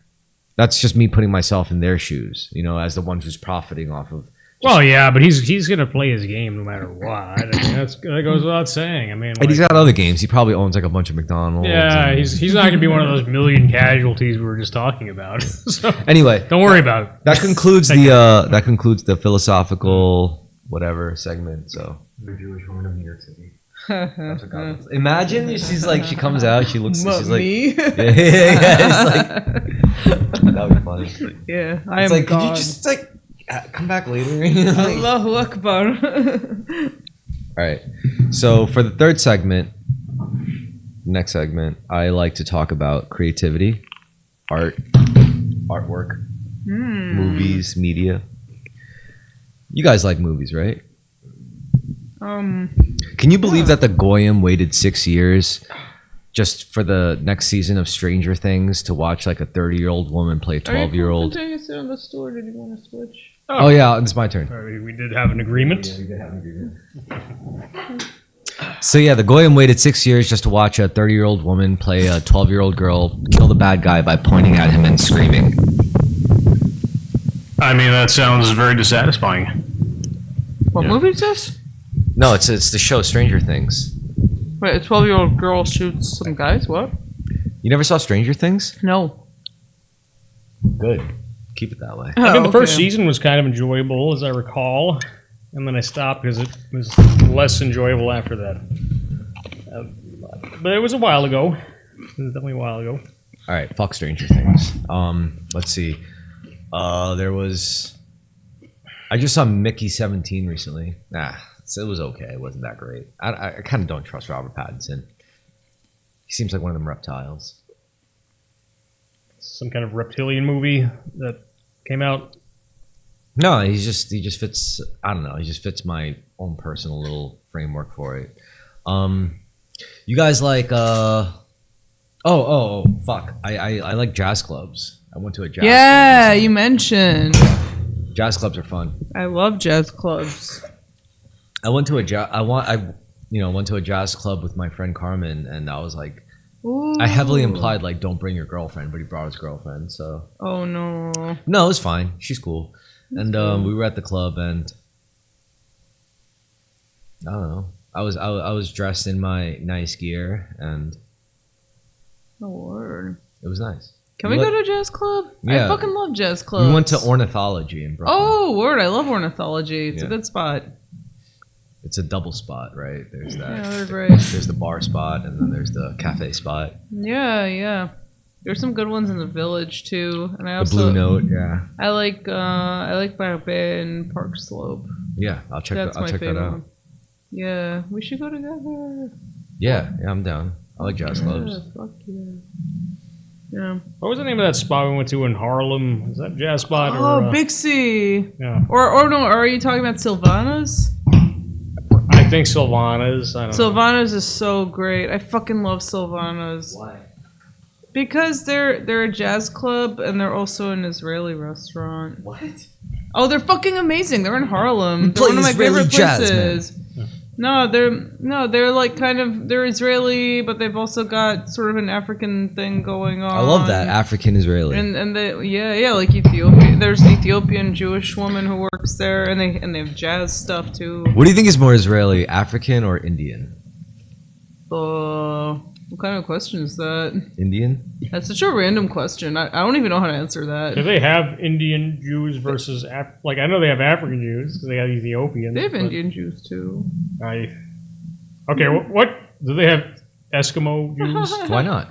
I just want to know how deep this goes. I don't think I've never seen any, but who knows, man? I mean, if a Jewish woman marries an Eskimo man, technically they're Not kids. bad. Do they have a community though? Like they got their own And then igloos? they're Hapa Jew. I imagine Yeah. little kippah igloos. Look a little different from the regular igloo. It's like something. I don't know. Are you just saying that because you look like an Eskimo? I'm just thinking aloud. Like, what was Don't the what's the least likely group that the Jews would have? Don't the Muslims also infiltrated? wear something like a kippah? I don't know. Well, they got that hat Yeah, that there doesn't were have a all brim. kinds of That's what you're talking things. about. That big brimless hat, right? Yeah. I don't know what you call that thing. No, I could have sworn I saw Muslims with like something like a kippah. Well, yeah, but also the Chinese have like a thing like that. Like sort of. Like there's a few brimless people out there. Jeez. The Turks, I guess, have a brimless hat now. That I'm thinking about it. I'm just like, Oh, a fez? yeah. But no, that's Moroccan, right? Or no, that's Well, Turkish. they No, all- it is Turkish. It is. Well, yeah. I know Ataturk pushed it. I don't know where it exactly comes from, but I thought of Morocco because Moroccans of Fez. have it for sure. Yeah. I thought of Morocco because of the name of the city, Fez, Morocco. What's the most anti-Semitic movie you've ever seen? Whoa. In like blockbuster, like I'm not talking about like foreign movies. Like I'm talking about like American blockbuster films. I don't know. Have I seen any? Are you digging into like your mental pool of edgelord movies? Oh, I've seen plenty, so I'm just trying to think which. I mean, even the edgiest Like- movies haven't been anti-Semitic in my memory. Yeah, I don't think I'm having a tough time thinking of one. There's got to be Borat, But but that's made by like a Jew. But it is Yeah. it is pretty anti-Semitic though. Well, he made it to expose anti-Semitism. Yeah, that too. The problem Did is you it- know that his fake Kazakhs that he speaks in the whole movie is actually Hebrew? Yeah, she can I translate. I understand everything he's saying. Because it's Hebrew, yeah. Yeah. Uh huh.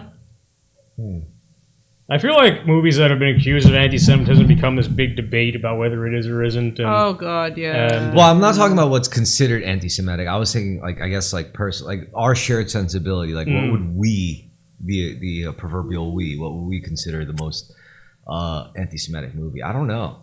I really don't. Because, like, the whole concept of anti-Semitism is, like, even that could be nebulous. Because I think, like, one time they did this, like, I think there was one survey that deemed South Korea as the most anti-Semitic country in the world, and everyone was like scratching their heads, like, what the fuck? Then they go to South Korea and they realize it's like, oh, how do you feel about the Jews? And the South Koreans are like, oh, the Jews, like, yeah, they make so much money, they're really good at it, they run the media, like they control the world, they control no. governments, like, Jelly. Like, we love that. We love them for that. Like, we think that's great. Like, and everyone, the people who took the survey took that as, anti-Semitic tropes. But really what they failed to recognize was that the South Koreans loved it. You know, like, that sounds like typical. That's like typical Asian mentality. I wish we could do like the this. Chinese and the Chinese like, and the Japanese are exactly the same way. Yeah. The Koreans, They admire it. But the South Koreans took it to such a degree where they spelled it out to such detail where they were like, they sounded like Nazis describing Jews.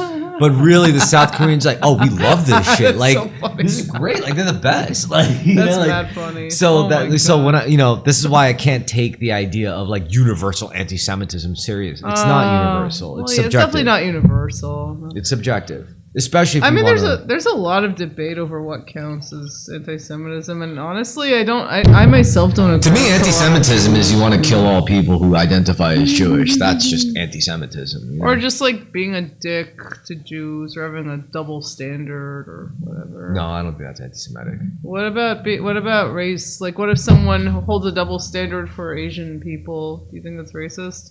No. Oh wait, racist maybe, but I don't think it's anti-Asian. I think it's just racist. Yeah. Like, to be anti-Asian is like, I want to kill all of you motherfuckers. You know? Oh, that's interesting. It's an interesting distinction to make. Yeah, I mean, most people who are racist against Asians don't want Asians to disappear. They like the shit that Asians make. They like Asian anime. They like Asian products. They like Asian video games. They just think they're better than Asians. But they don't want Asians to die. Like, the people who really want Jews to die really want Jews to die. Like, it's not even like they think they're better than Jews. No, they fucking want them gone. Usually, for me, the racism that I get as an Asian, it's like, I never get like, I ought to kill you fucking Asians. No, it's like, haha, look at you little Asians with your electronics and your small dicks and your squinty eyes. And it's like, all right, whatever. But they never like, we got to wipe you all out because you're causing problems for the world. The Jews, on the other hand, they deal with that existential hate. They deal with everyone in the world saying like, no, you guys gotta go. Like, I never dealt with that as an Asian. I never dealt with as an Asian person like the world saying you guys gotta go. It's the Jews that gotta deal with that. Yeah, it's weird for sure. The black people don't even have to deal with that. Like, because like even the racists are like, I like some of Young Bully songs, you know, like Oh my God. I like some 21 Savage, you know, like. Wow. Yeah. But the Jews are the ones where everyone's like, you gotta go, like.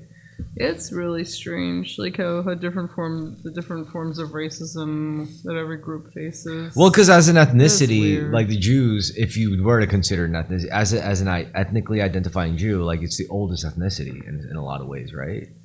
As far as the census is concerned, like if you look at the census, like black is not an old ancient ethnicity. Black is a very modern like government. Well, come to think of it, when you read the Bible, the only recognizable group that's left are the Jews. Exactly. You know. There you go. You know, like, so as far as the census is No concerned, Phoenicians or Babylonians. The Jews are the oldest quote unquote ethnicity. Well, the Chinese are kind of old too. Whoa. Chinese were like there the entire time, just minding their business. You know. Well, what I liked about the Jews. what I liked about Chinese history The is Jew that like or the Chinese of the West. like you think about like you see all their crazy like temples and their crazy imperialism and you're like, well, when was this? It's like hundreds of years before Christ, motherfucker. You know, like I like that. I thought that was cool. I always thought that was cool. That's cute. Yeah.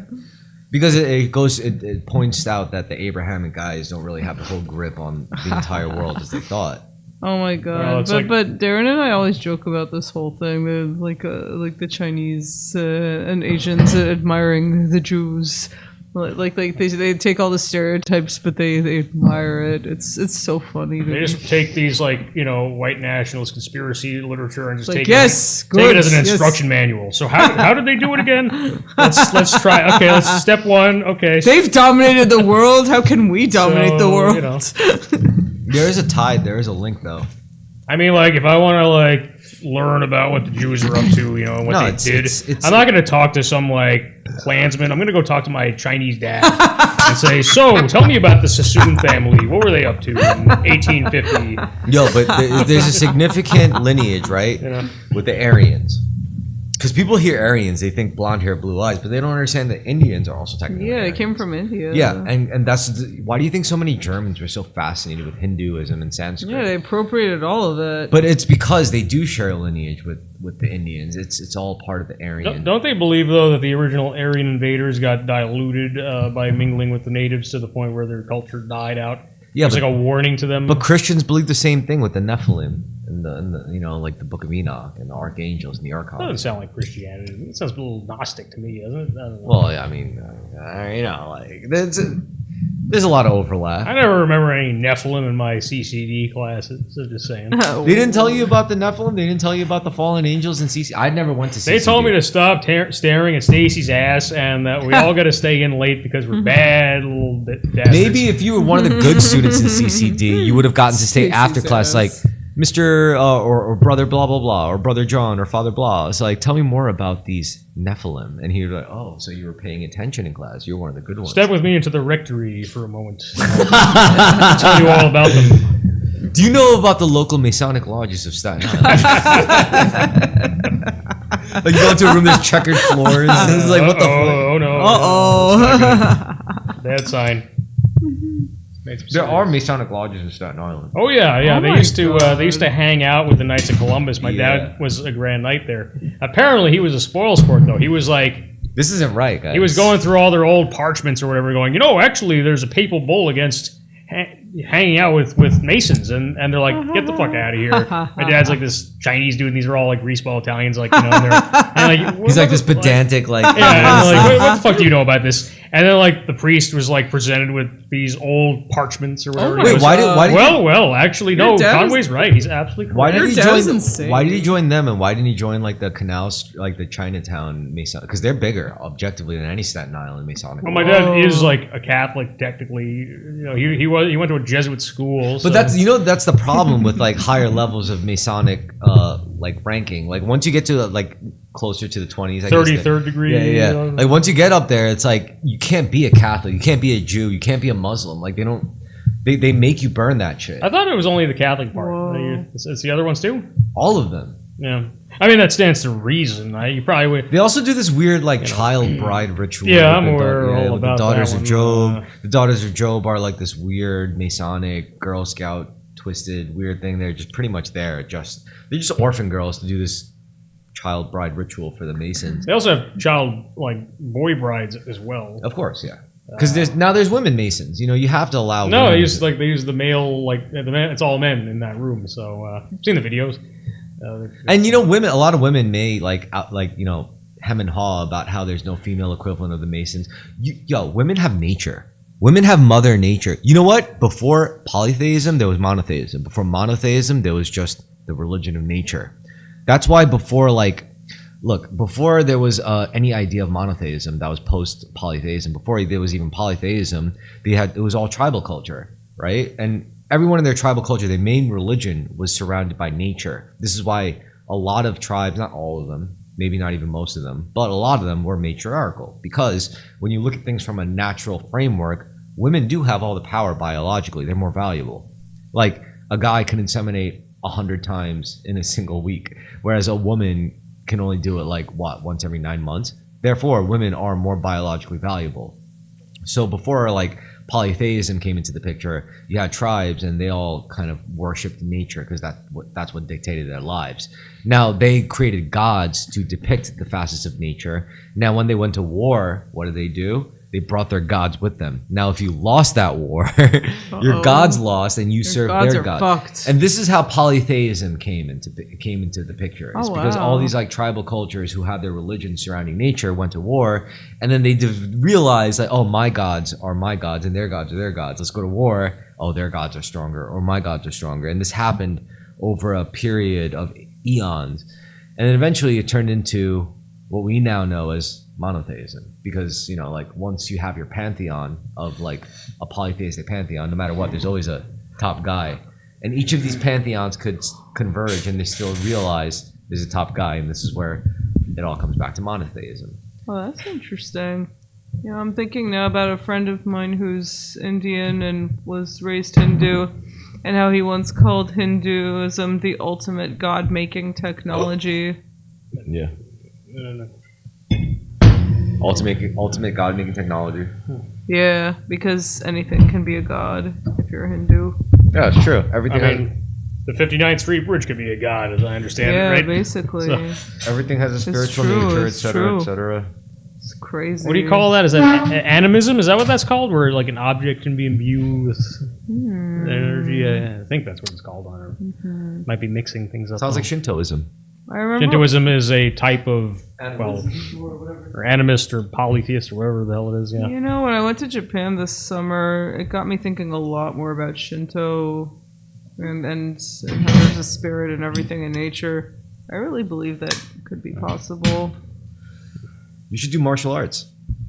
You know, I've wondered many times over the years if I should. You know, it's funny. I always thought it was ironic how the people who feel they're suited for martial arts are like the least suited, and people who feel they're least suited are the most suited.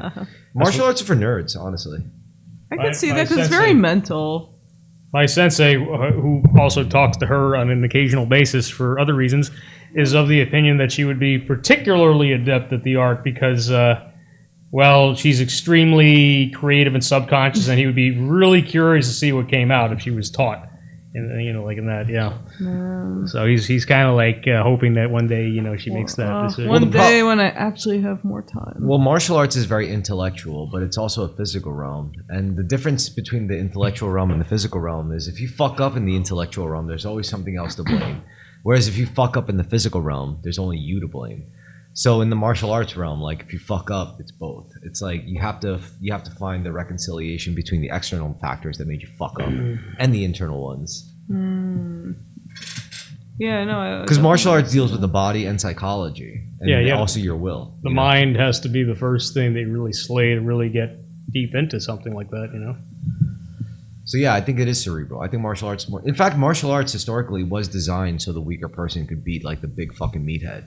That's the whole point of it. Well, yeah. That makes Literally, sense. the whole point of such an art is to say like you have these little people that say like, how can we beat these fucking big apes that keep bullying us? Well, you invent martial arts. That sounds really beautiful. Yeah, I'd like to do it one day. Well, it's just historically the truth. This is why my favorite martial arts my least favorite were like MMA and jiu-jitsu, because I look at those guys and I'm like, you're not going to be able to do this shit when you're 80.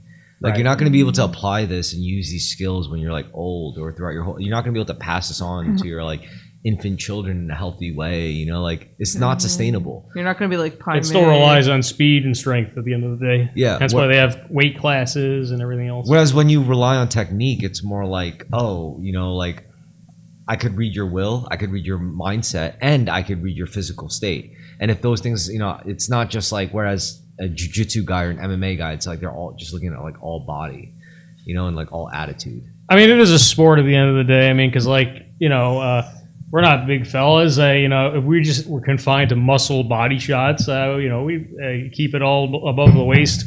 We're not exactly better suited. You might land the first shot with your technique, but that guy will absorb it, and then he's gonna just tear you to pieces, right? You know. Yeah. So like, you know, they can't turn, you know, like a real thing into a sport because you can't just go for a throat or an eye Or eye or dick or Yeah. balls or Yeah, you know, all that vitals. stuff. Yeah. So you know, That is the difference because like traditional martial arts are not sports. They're arts of they're schools of warfare, honestly.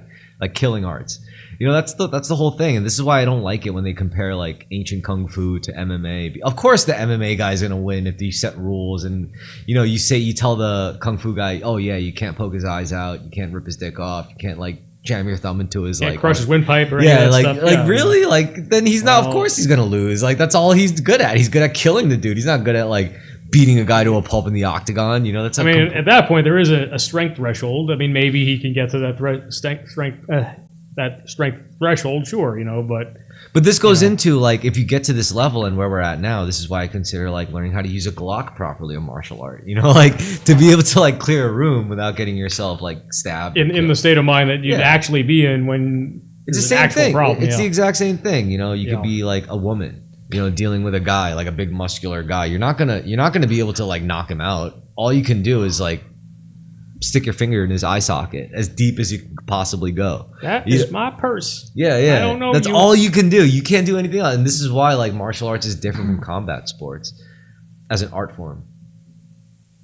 And it's also an art form because it's one of those things where you could practice for 8 years or 80 years and there will still be more to learn.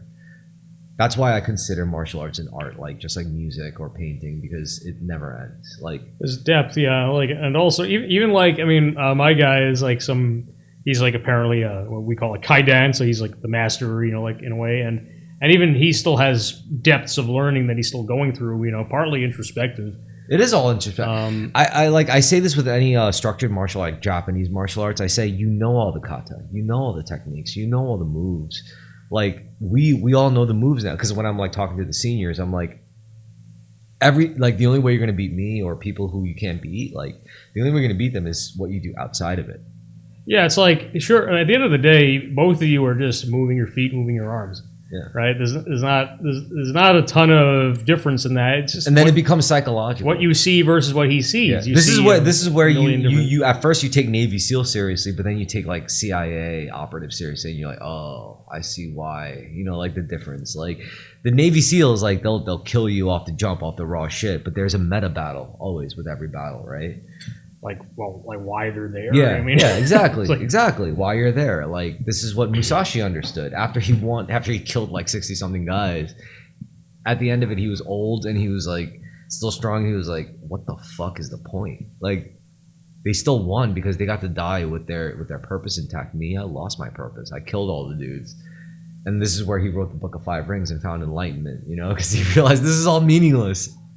It's like win, lose at the end of the day, right? Yeah. Yeah. I still have, I can't take my victories with me. I can't take my body with me after my death. I can't take my money with me, my prestige, you know? Yeah. What's the only thing I could take with me? Oh, energy and knowledge.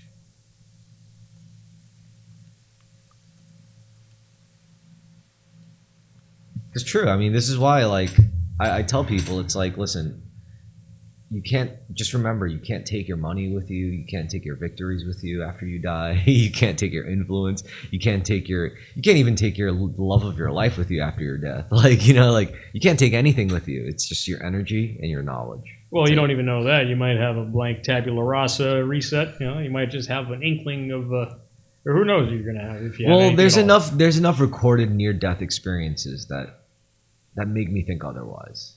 Oh, that's interesting. I want to hear more about that. Recorded near-death experiences? Yeah, and what your takeaways are from it and why. Well, I like watching people who've gone through flatlining experiences.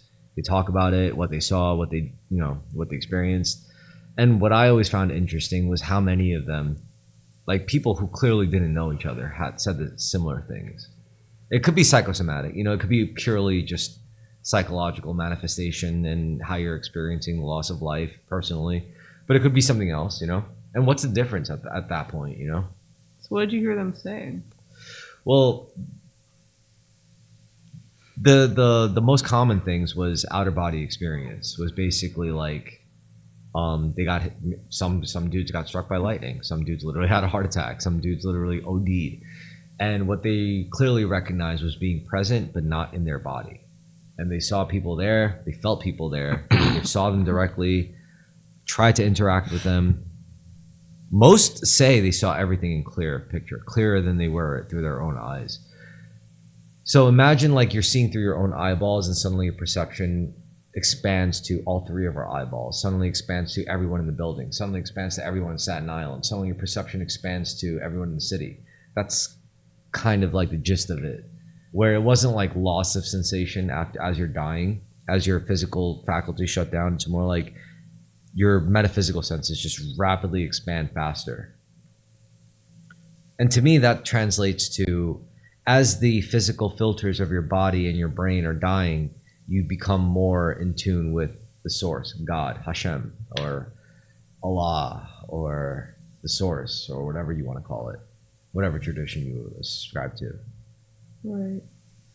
No, it's mad interesting. It is interesting because, like, I've you know, heard that before too.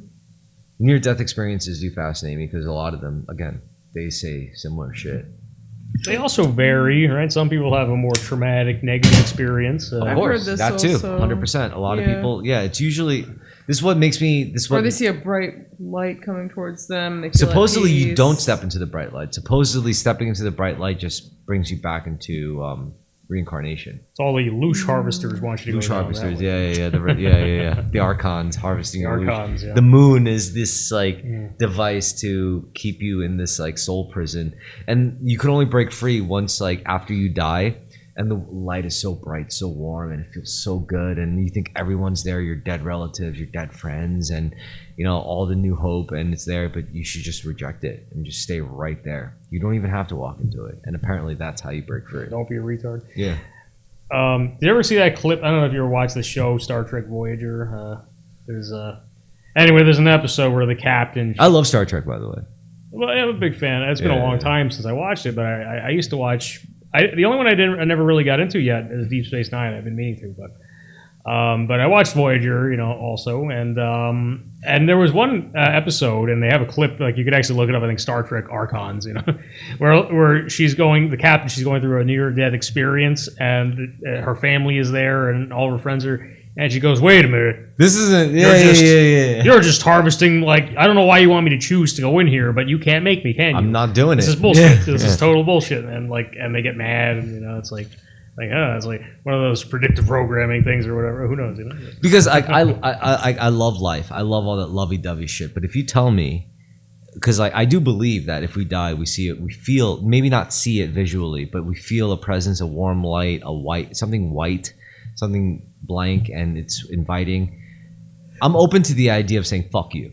You know, what was the lesson you got from this life? Right? This is like just everything all makes sense, and you know, it's all neat and tied up, and everybody loves you. It's like that wasn't quite the lesson I got being here. Yeah, no. I don't think that's what it's about. Like, no, fuck you. Like, I'm not gonna step into the light. Fuck you's kind of served me better as I'm just gonna stay right here and see what happens. Rather than I trust you, let's go. Fuck you has been a better result in life. I think on some fundamental level, people crave Yeah. tension and challenges. No. Yeah, and I think I don't think they want things to be neatly tied up. because I could imagine dying and it's like, oh, you know, like everyone's there and blah blah blah. Let's go to Valhalla. And it's like, what happens if I don't? Is that an option? And like, if they tell me yes, I'll be like, fuck you then. I'm just gonna stay right here and see what happens. I think for people, give you that hard sell, the idea of Yeah. They'll be like, are you sure? It's gonna close in 2 seconds. You got to make a decision now. I'm like, fuck you. Like, let me sleep on it. All right.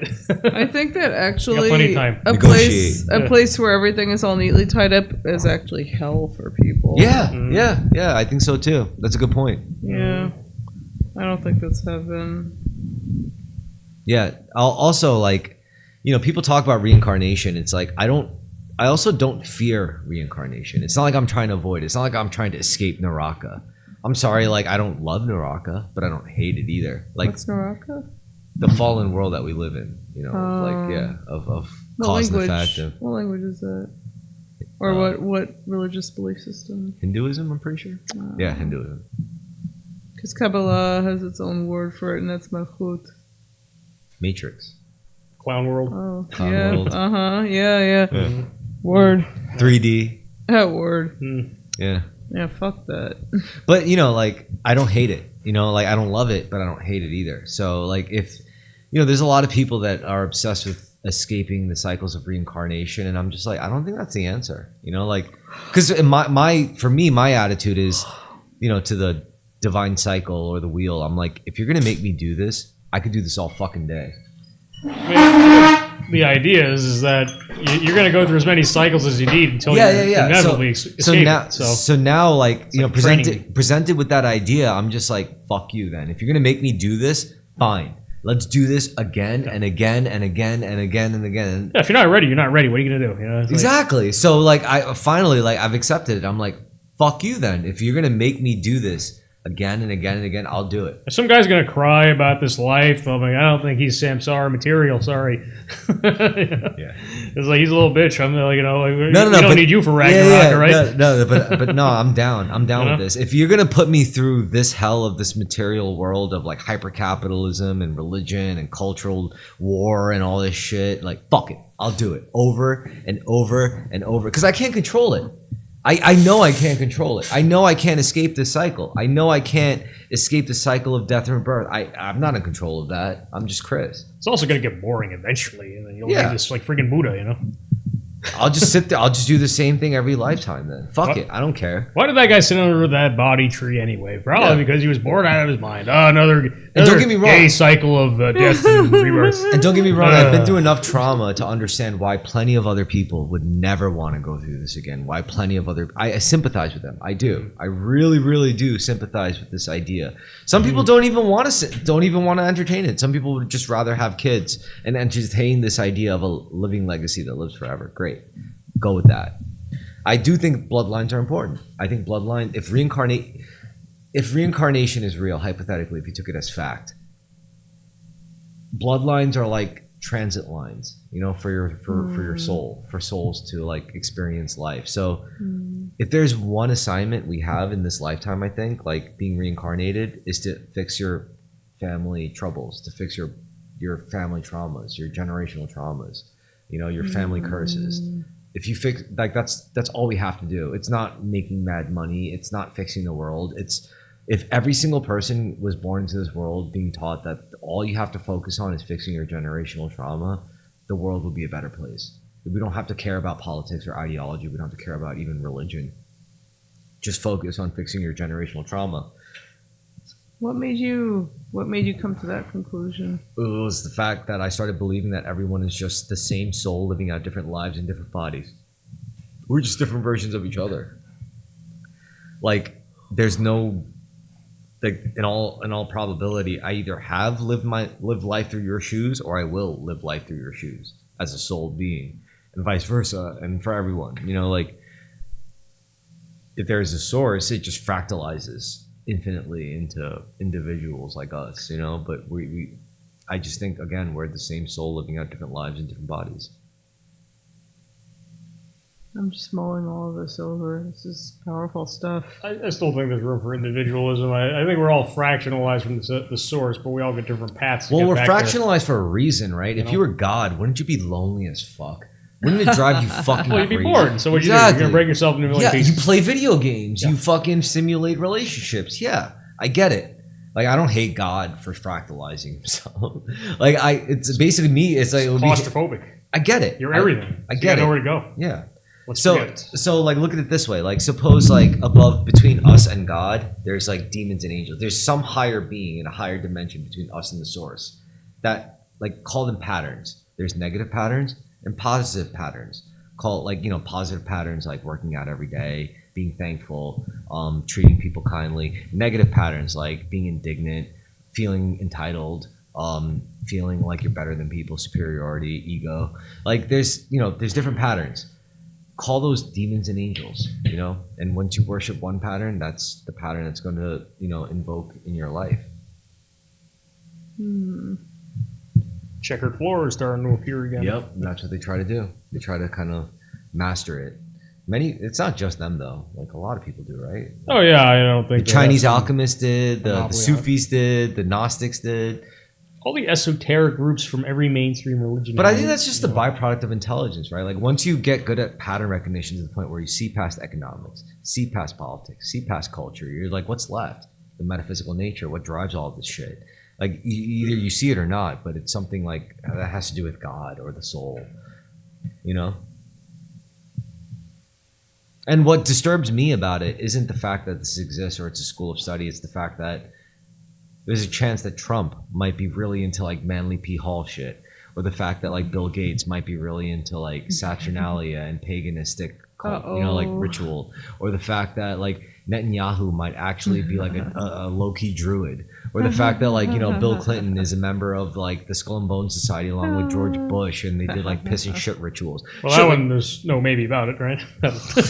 Well, yeah, this would, yeah, well, yeah, you know, like, and that's what I find disturbing, is because these people, like, if we acknowledge that reality is downstream from consciousness, who has the most significant consciousness is people we prop up as leaders. So they create reality. And what if they believe in Satan, if they believe in pagan gods, if they believe in druid sacrifice rituals, if they believe in MK Ultra, if they believe in Project Monarch, if they believe in reptilians, you know, like, Maybe they are reptilians. You know? They might not even be like normal people like you and me. Who knows? It's hard. You can't even. one of my favorites is that the phenomena entities that are influencing the powers that be are actually us from the future. and all these alien sightings are just different. Oh, like observation Like crafts. in 50 years, we discover time travel, but the problem with that is that automatically that means like there's people that traveled 10,000 years in the past and influence shit. There's people that traveled 100 years in the past and their shit. Yeah, but even our observation would influence like our history record. That they too. would That's have been also exposed to, and that's a big can. it doesn't of really worms. make any sense. Well, it's bad. It's all bad. I feel like if they're in the like who knows possibility of being able to go back in time, I feel like you're just on your own there. It's like that's a new thing happening at that point onward. This whole squaring it away into a single timeline thing. Well, time travel is, aside from time travel, it's like you look at UFOs, right? And UFOs are weird because they violate time and space physics laws as we know them. Mm-hmm. But that's because we know them in a very specific linear fashion. So suppose like there's mental exercises I think that could kind of help you break out of it. So imagine this room as a static environment and you as point A, right? Where you're starting. And my front door is point B, right? Mm-hmm. So as physics as we know it dictates that you have to get up, go from point A, where you are now, to point B, where you want to be. What if that's not how reality works at all? What if it's not? What if it's really just you making the necessary body movements and doing the ritual to not bring you from point A to point B, but to bring point B to you and to shift everything under you? Like if you were to walk to the store, it's not like you're getting up in a static environment and walking to the store. It's just you doing the body movements and conjuring your reality to the point where you're shifting the ground under you till it gets to the store. Well, does it matter? I think it does. I mean, effectively, it's still a function of time, and the same amount of time is being. That's true, but used. functionally and emotionally, it means that reality that you might hinge a lot of emotional significance to is actually downstream from your consciousness, as opposed to the other way around. Consciousness might actually be fundamental. Yeah, except I can't I can't speed things up with this knowledge. Apparently, Sure, you can. I'm not seeing how I could teleport across the room now that I'm thinking in this. No, paradigm. but you can cut out middlemen. A middleman? What do you mean? There's still a distance in time here. There's no middleman. Getting from A to B is a set thing. No, the middleman is within you. All right. Well, as far as I know, there's no middleman in the sense of if I were to change something about the way I'm thinking, that Yeah, I sure, could, there is a middleman. For example, it's always emotional stimulus. Like you're comfortable right now.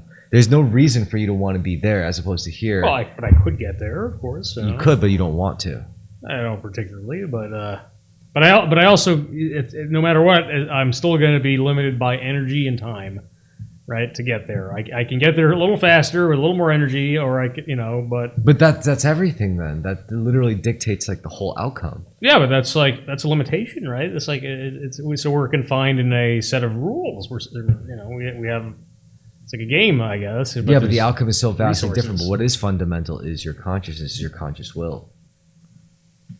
Well, yeah, you do. I mean, I guess if you think in terms of agency, yeah, you do make a decision. You have a choice. Some people don't look at the world that way. Some people don't look at reality that way. Yeah, but it's kind of also that's kind of a moot point too, because let's assume that there is no agency and you're just some observer and you think you're making decisions. Well, okay, I'm probably going to be a much less effective decision maker as a result of that mindset. But I think it comes in 5 phases. There's phase 1, the thing happens to you.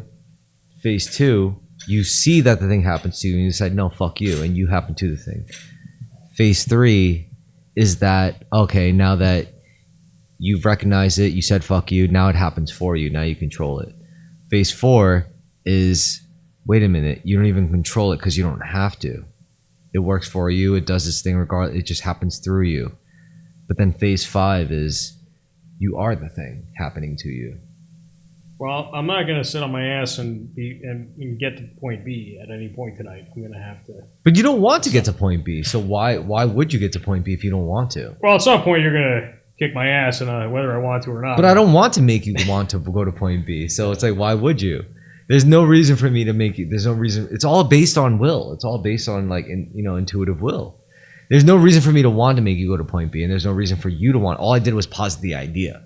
and the frameworks of how you could get from point A to point B. Maybe it's not about lifting you as a unit and lifting that pin. Maybe it's just about lifting the pin stationary and moving the shift and then putting the pin back down.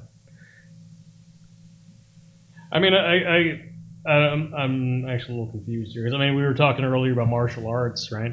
And in the spiritual component. Well, now we're just talking about literally engineering reality. I'm relating it back though because like a lot of my understanding of martial of reality actually relates to that, and we think in terms of time, like functions of time. If you're 3 like steps, moments, like for me, then that's something I can use. 2, it's something else I can use. 1 is something I got. What do you? All right. So when it comes to martial arts, but there's no way to change those fundamentals. When it comes to martial arts, what is your most basic unit of time?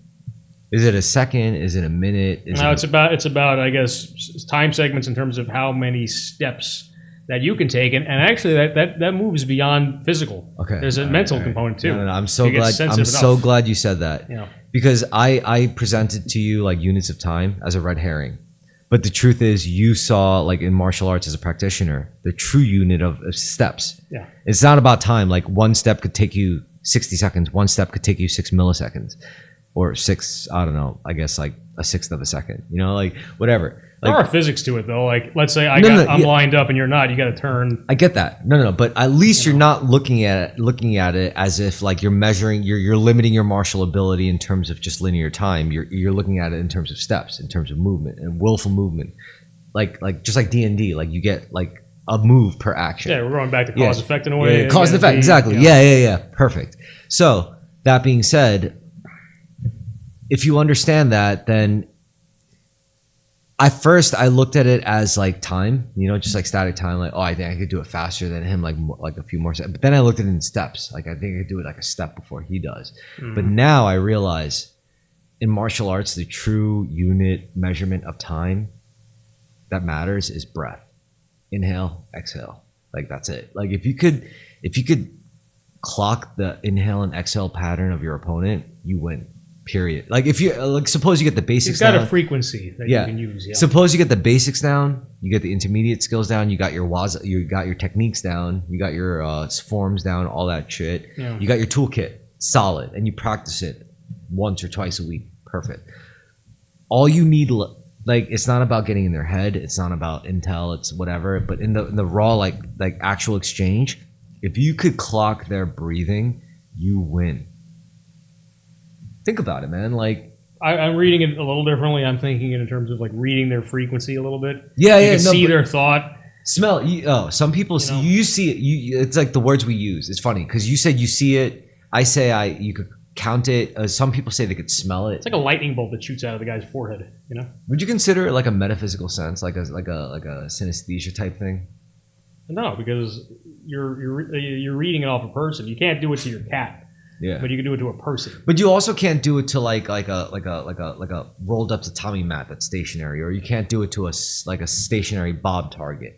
You can only do it to something that's actually like. Yeah, it's got to be. There's a feedback. There's an energy. You know. I've always thought that was interesting because like a lot of my training involved like in karate like punching like a punching bag or a bob or with like sword stuff. It's like cutting like mats and shit. It's the feedback that's missing. Versus sparring. Sparring is like, oh, will this work? Because like you could practice something again and again on like pieces of wood or a maki or a mat or. Well, yeah, that's technique and that's refining like a fine motor function. But at the end of the day, it's not an energy thing. Like you're not reading the other guy or anything like that, and It's actually funny, like, because I've known people that are really good at one but not the other. Like, there's people that are really good at fighting, but when it comes to their fucking, like, it's two different skills. In fact, it's two different things. It's two different mindsets. Yeah. I think that a highly conscious person could do a rote movement over and over again very well, but a real fight is not something that lends itself to a particular movement. It's really about feeling, reading, and responding. It's very creative what comes out. There's no...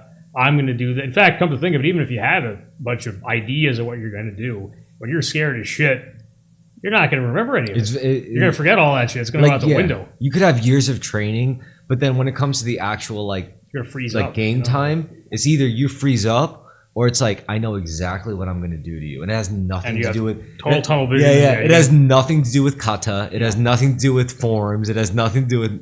It's just I know exactly what I'm going to do to you. Problem is that if you know that, he can read that. Yeah, change and then, frequency. and then if he's trained though, but the thing is like, here's another thing I've learned about it being a martial artist is that 90% of the people walking around this earth don't know what the fuck they're doing with their bodies. We're also not starting fights though. I'm not starting fights though, you know. Like That's also true. also, but this also gives me an optimist. Another thing to reinforce my optimism is that most people who try to start fights aren't. Well, I don't agree with you on that actually. Because okay, so I got a vibe about me for some reason. People start shit with me a lot. Are they trained though? Like who start with you? No, but they've got a cunning about them. So here's an example. Actually, a few weeks ago, some guy. Actually, I didn't even think he was going to do anything because like he got out of an Uber and I'm waiting for a bus to go to Manhattan. Whatever. But anyway, at some point he's about 4 steps away from me. Let's call him right.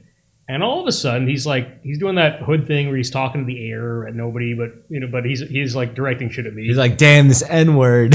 Yeah, whatever. But he's obviously like talking to me.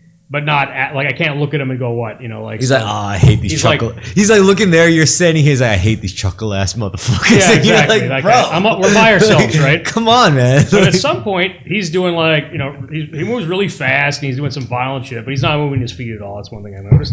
But he's like reciting Young Blood and 21 Savage. Oh, there was only that in August. He straight up threatened to crack my skull and cave in my ribcage and shit. He's like, so he was a scary guy. He also made some prison rape references. The kissy shit they do sometimes. Was he white? No, he's black. And but he was actually a pretty scary guy. He was probably one of the scariest ones I dealt with. But Did he look crazy though? That's another thing. Well, no, he didn't. Okay. Yeah. Because that's a very important distinction. He was clean. He was actually kind of clean cut and well put together. It was strange. Yeah. But the thing he did spend time inside though. That was the vibe I did pick up. He was dangerous, and he was younger, faster, and more heavy set than me. Like he's about 30 pounds on me. Not fat, but like just muscled. And I was like, okay, he's a scary dude. And I'm dressed in like some Brooks Brothers outfits. I look like a little LL Bean, motherfucker. Yeah, I was dressed like that at the time. And I just J. Crew shirt. Yeah, but I just kind of I didn't react. I didn't like look mad or say anything because there was nothing to say at that point. I just watched him. I was waiting to like if he made a move, I was gonna be. He actually was scary enough that I'm like, he's got to stay down if I deal with him. He's not getting up, like whatever I do. No plan exactly beyond that besides thinking his neck looks very open. So, but I just watched him, like just relaxed, watched. And while he was muttering stuff and screaming stuff, I was just staring for the next 30 seconds. And eventually he just kind of just lost his energy and just pretended nothing happened. It was a little weird. But I get the feeling these guys just sense something's not kosher because I get threatened a lot, but nothing ever happens. I don't push people's buttons exactly, but I don't back down. I can't think of the time since grade school that I've backed down either. So maybe I got a personality disorder, but they never start shit. That's weird because I should have gotten into a lot of fights. But it always ends sort of like that because you're just okay with it, but you're also not like giving away any weakness, and they could just pick up because I think I've definitely heard of people that got pounced on, and some of these guys have definitely been thinking about it. Another time recently, not to elaborate, he did the quick check for the cops, like beforehand, so and he did see one actually, so they kind of fizzled that one out early, but yeah, shit doesn't tend to happen because these guys that do start fights and do go to jail like on a regular basis, they do have that non-martial art like rote mindset. They are adaptive, and you can tell they're very effective just by reading them. But they also can just sense something is off, and it's not something that they learned in a school or anything like that. And those people, I think, are very dangerous and are not as uncommon as you might think. So I do respect the prowess of a lot of these fellas. No, that's true. You're right. There's some people who they could spot a mark when they see one. Yeah, and and they're dangerous, and they're the ones starting shit though. So I would say it's not something that you could just hang your hat and go. Oh, all right, no. So this is a good topic of discussion. Like, what is it? What are some of the traits of a mark? I could almost like break it down in very intellectual terms because of what I study. Well, there's fear. I think fear Fear is actually the defining point of it in a way. Yeah. But also, what does fear mean, right? Fear means hyper-focus. or discomfort with unknown outcomes. Fear also makes you, well, it's fear. Yeah. And fear makes you hyper-focused. It also makes you vulnerable. It's almost the mental equivalent of like looking away. You're right. I think things really don't, like, bad things don't happen for me when, it's not that I don't care if I don't die. It's just, I know dying won't be the end of the world. Whereas if I think dying is going to be the end of the world, that's when I fuck up. Well, that's when you don't see what's about to come at you. And he can read that. Yeah. It's like my sensei likes It's exploitable. My sensei brings up a very fun example that's apparently something that happened. Conor McGregor, remember him? He apparently punched an old man at a bar in the head. I don't know if you heard about that one. Did he kill him? I would imagine not because he's still alive, right? Oh, okay. I was gonna say this apparently happened. I didn't confirm this, but I'm told by him about it. And he was trying to sell his shitty whiskey, like, or give it away at a bar. What is that stuff? 13 or I forget what it's called. Get your fucking swill out of here, you fucking. I bought it without even realizing it was his, and it was kind of crap, and I was like, okay. But anyway, he's giving it away at some bar, and some old man is like, no, I just want to drink my beer. Just leave me alone. And he's like, no, it's free. Go on. And he's like, no, I don't want it. And he's getting a little like. Are you serious, testy. bro? I'm offering you a free drink, you fucking bitch. Yeah, he's basically getting a little testy about it. And at some point, the old man, who's like an old man, he looks away. And as he looks away, Conor McGregor takes like a shot at him. And the point my sensei was bringing up is like people don't like to hit people or move in on them when they're not open. And when that guy looked away, he created an opening. But he's also saying that intense fear creates that opening because, like, you're no longer watching the guy. Now your mind is out there, and everything behind that is wide open, blind spot territory where the guy can just move. And he reads that. That's his moment to pounce. That's the mark. He became a mark. That's why a lot of fighting is testing people, pushing their boundaries, making them scared, just reading the room and just waiting for that guy to open up. The second there's an opening, bam, you move in. Boxing, of course, is about making an opening, but even a street fight, psych the guy out. When he's psyched out, then you make your move. Then you leap on the guy. And these guys like kind of intuitively understand that. But if you're never making that opening, it weirds the shit out of these guys. Like that's the part where you're hanging back and you're just like you said, you don't care whether you're living or dying. In your case, In my case, I there's like an element, there's a portion of my brain that's scared shitless, but there's just like when I'm driving, when I'm scared shitless, I know I got to hit the brakes, I got to keep my eye on the road. I mean, look, like I think there's many sources of martial strength, many sources. For some people, it's wrath. Like I hate the fucking world. I want to take all the bad shit that happened to me out on everyone else. That's a source of strength. For some people, it's I have a daughter. I don't want anything bad to happen to her. She's the only good thing in my life. I dealt with a life of shit. And if anything even comes close to making my daughter cry, I will kill it. That could be a source of strength. For other people, it's like, I'm just thankful. That's my source of strength, this gratitude. Like I feel like, because I'm thankful, I have a lot of things I care about. Yeah. I care about my cat. It's a simple thing, but I'm so grateful for the cat because he relies on me to live. I do a good job to keep him alive, and he likes it because he's always around me and he follows me everywhere, and I would kill to protect him. And it's like everyone has their own sources of strength, but if you could isolate it, I don't think it's one source of strength is superior over another. If it is wrath, if it is revenge, if it is love for your cat, if it is love for your passion, whatever, but it better be everything, and you better be willing to like risk what's necessary to protect it if you really want to protect it from everything. And if you're at that state, then it's like death kind of takes like multiple degrees of backseats. No, I'm going to like disagree on a part of it. I'd say what you're talking about, gratitude, I think is a great mindset to have. But I think wrath. I'm saying everyone's different. Everyone's different. I'd say wrath makes you vulnerable. Wrath makes you get tunnel vision. You're seeing red.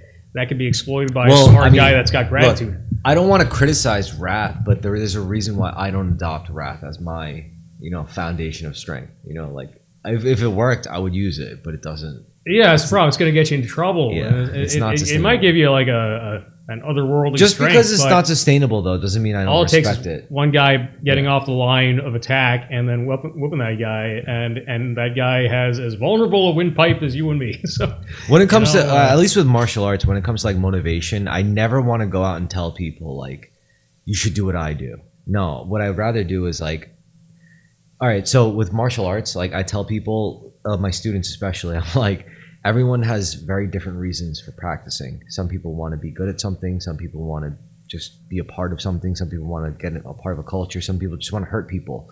And I respect all of their reasons for pursuing it. But I tell them specifically, my reason for practicing is just practicing. I think practicing is just my goal. Practice is the goal. And then I don't tell them my reason is superior. I don't tell them their reason sucks. I don't tell them the reason is wrong. All I do is just tell them I see all the reasons for people practicing. This is my reason. I present it to you, and then now let's practice. And then I fight them, and then I fuck him up. Yeah, and then I fuck him up, and then because I don't have to convince them with words. Yeah. All I did was present to you. Here's why I practice. I practice for the sake of practice. I practice because practice has the goal. Because practice is alignment of mind, body, and soul. That's why I practice, and that's why I have it as a goal.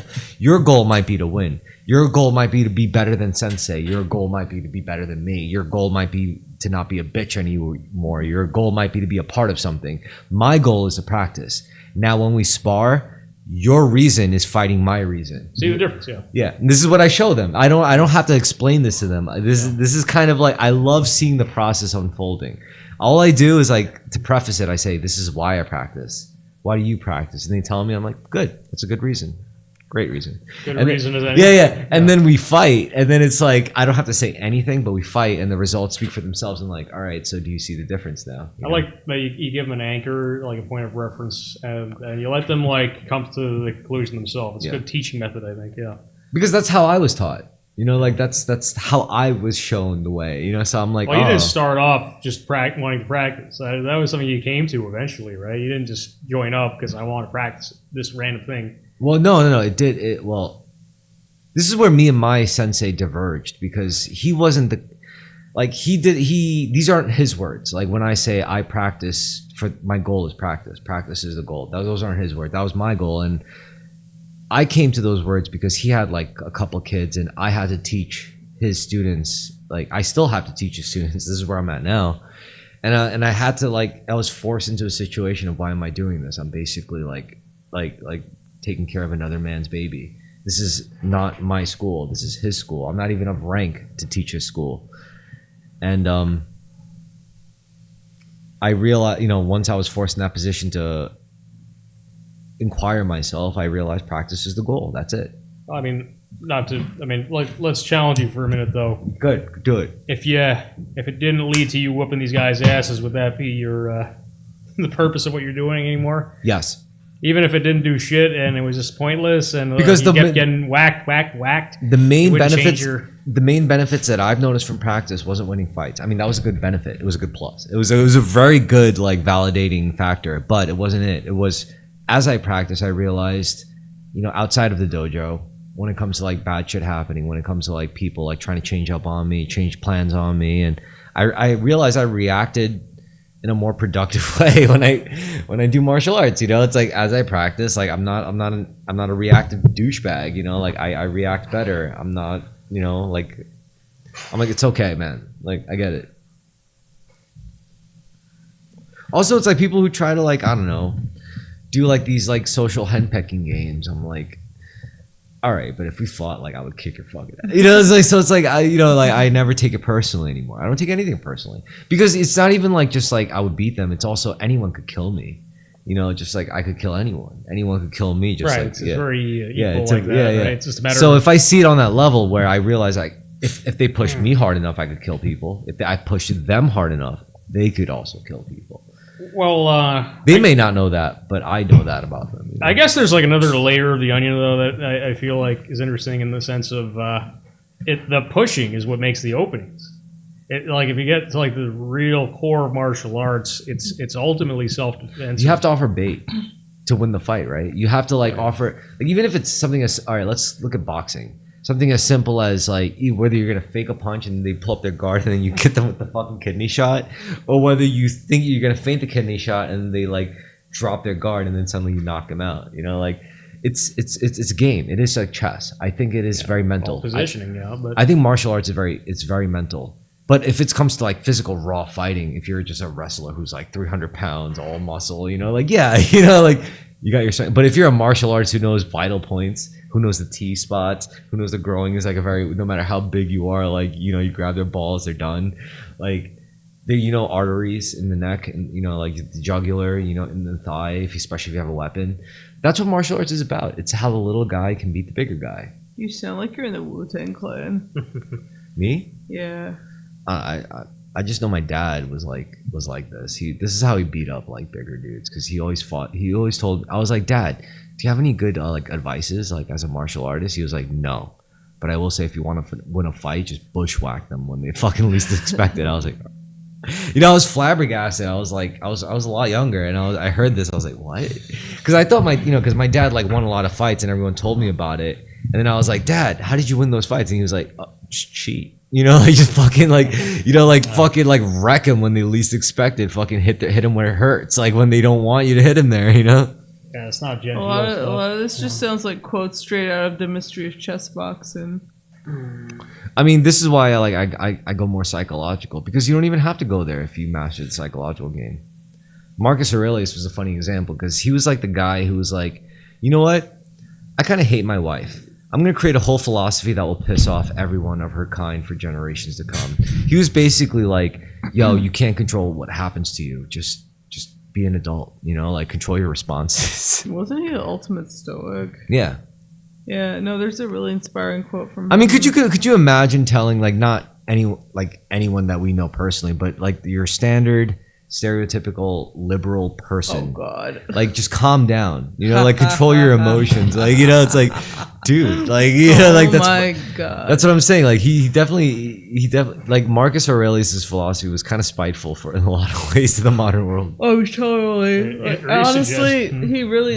No, there's an inspiring quote from him I've been going back to a lot lately about how you're not required to have an opinion on anything, and it's like don't let it bother you. Basically, even if everyone else is freaking out about it.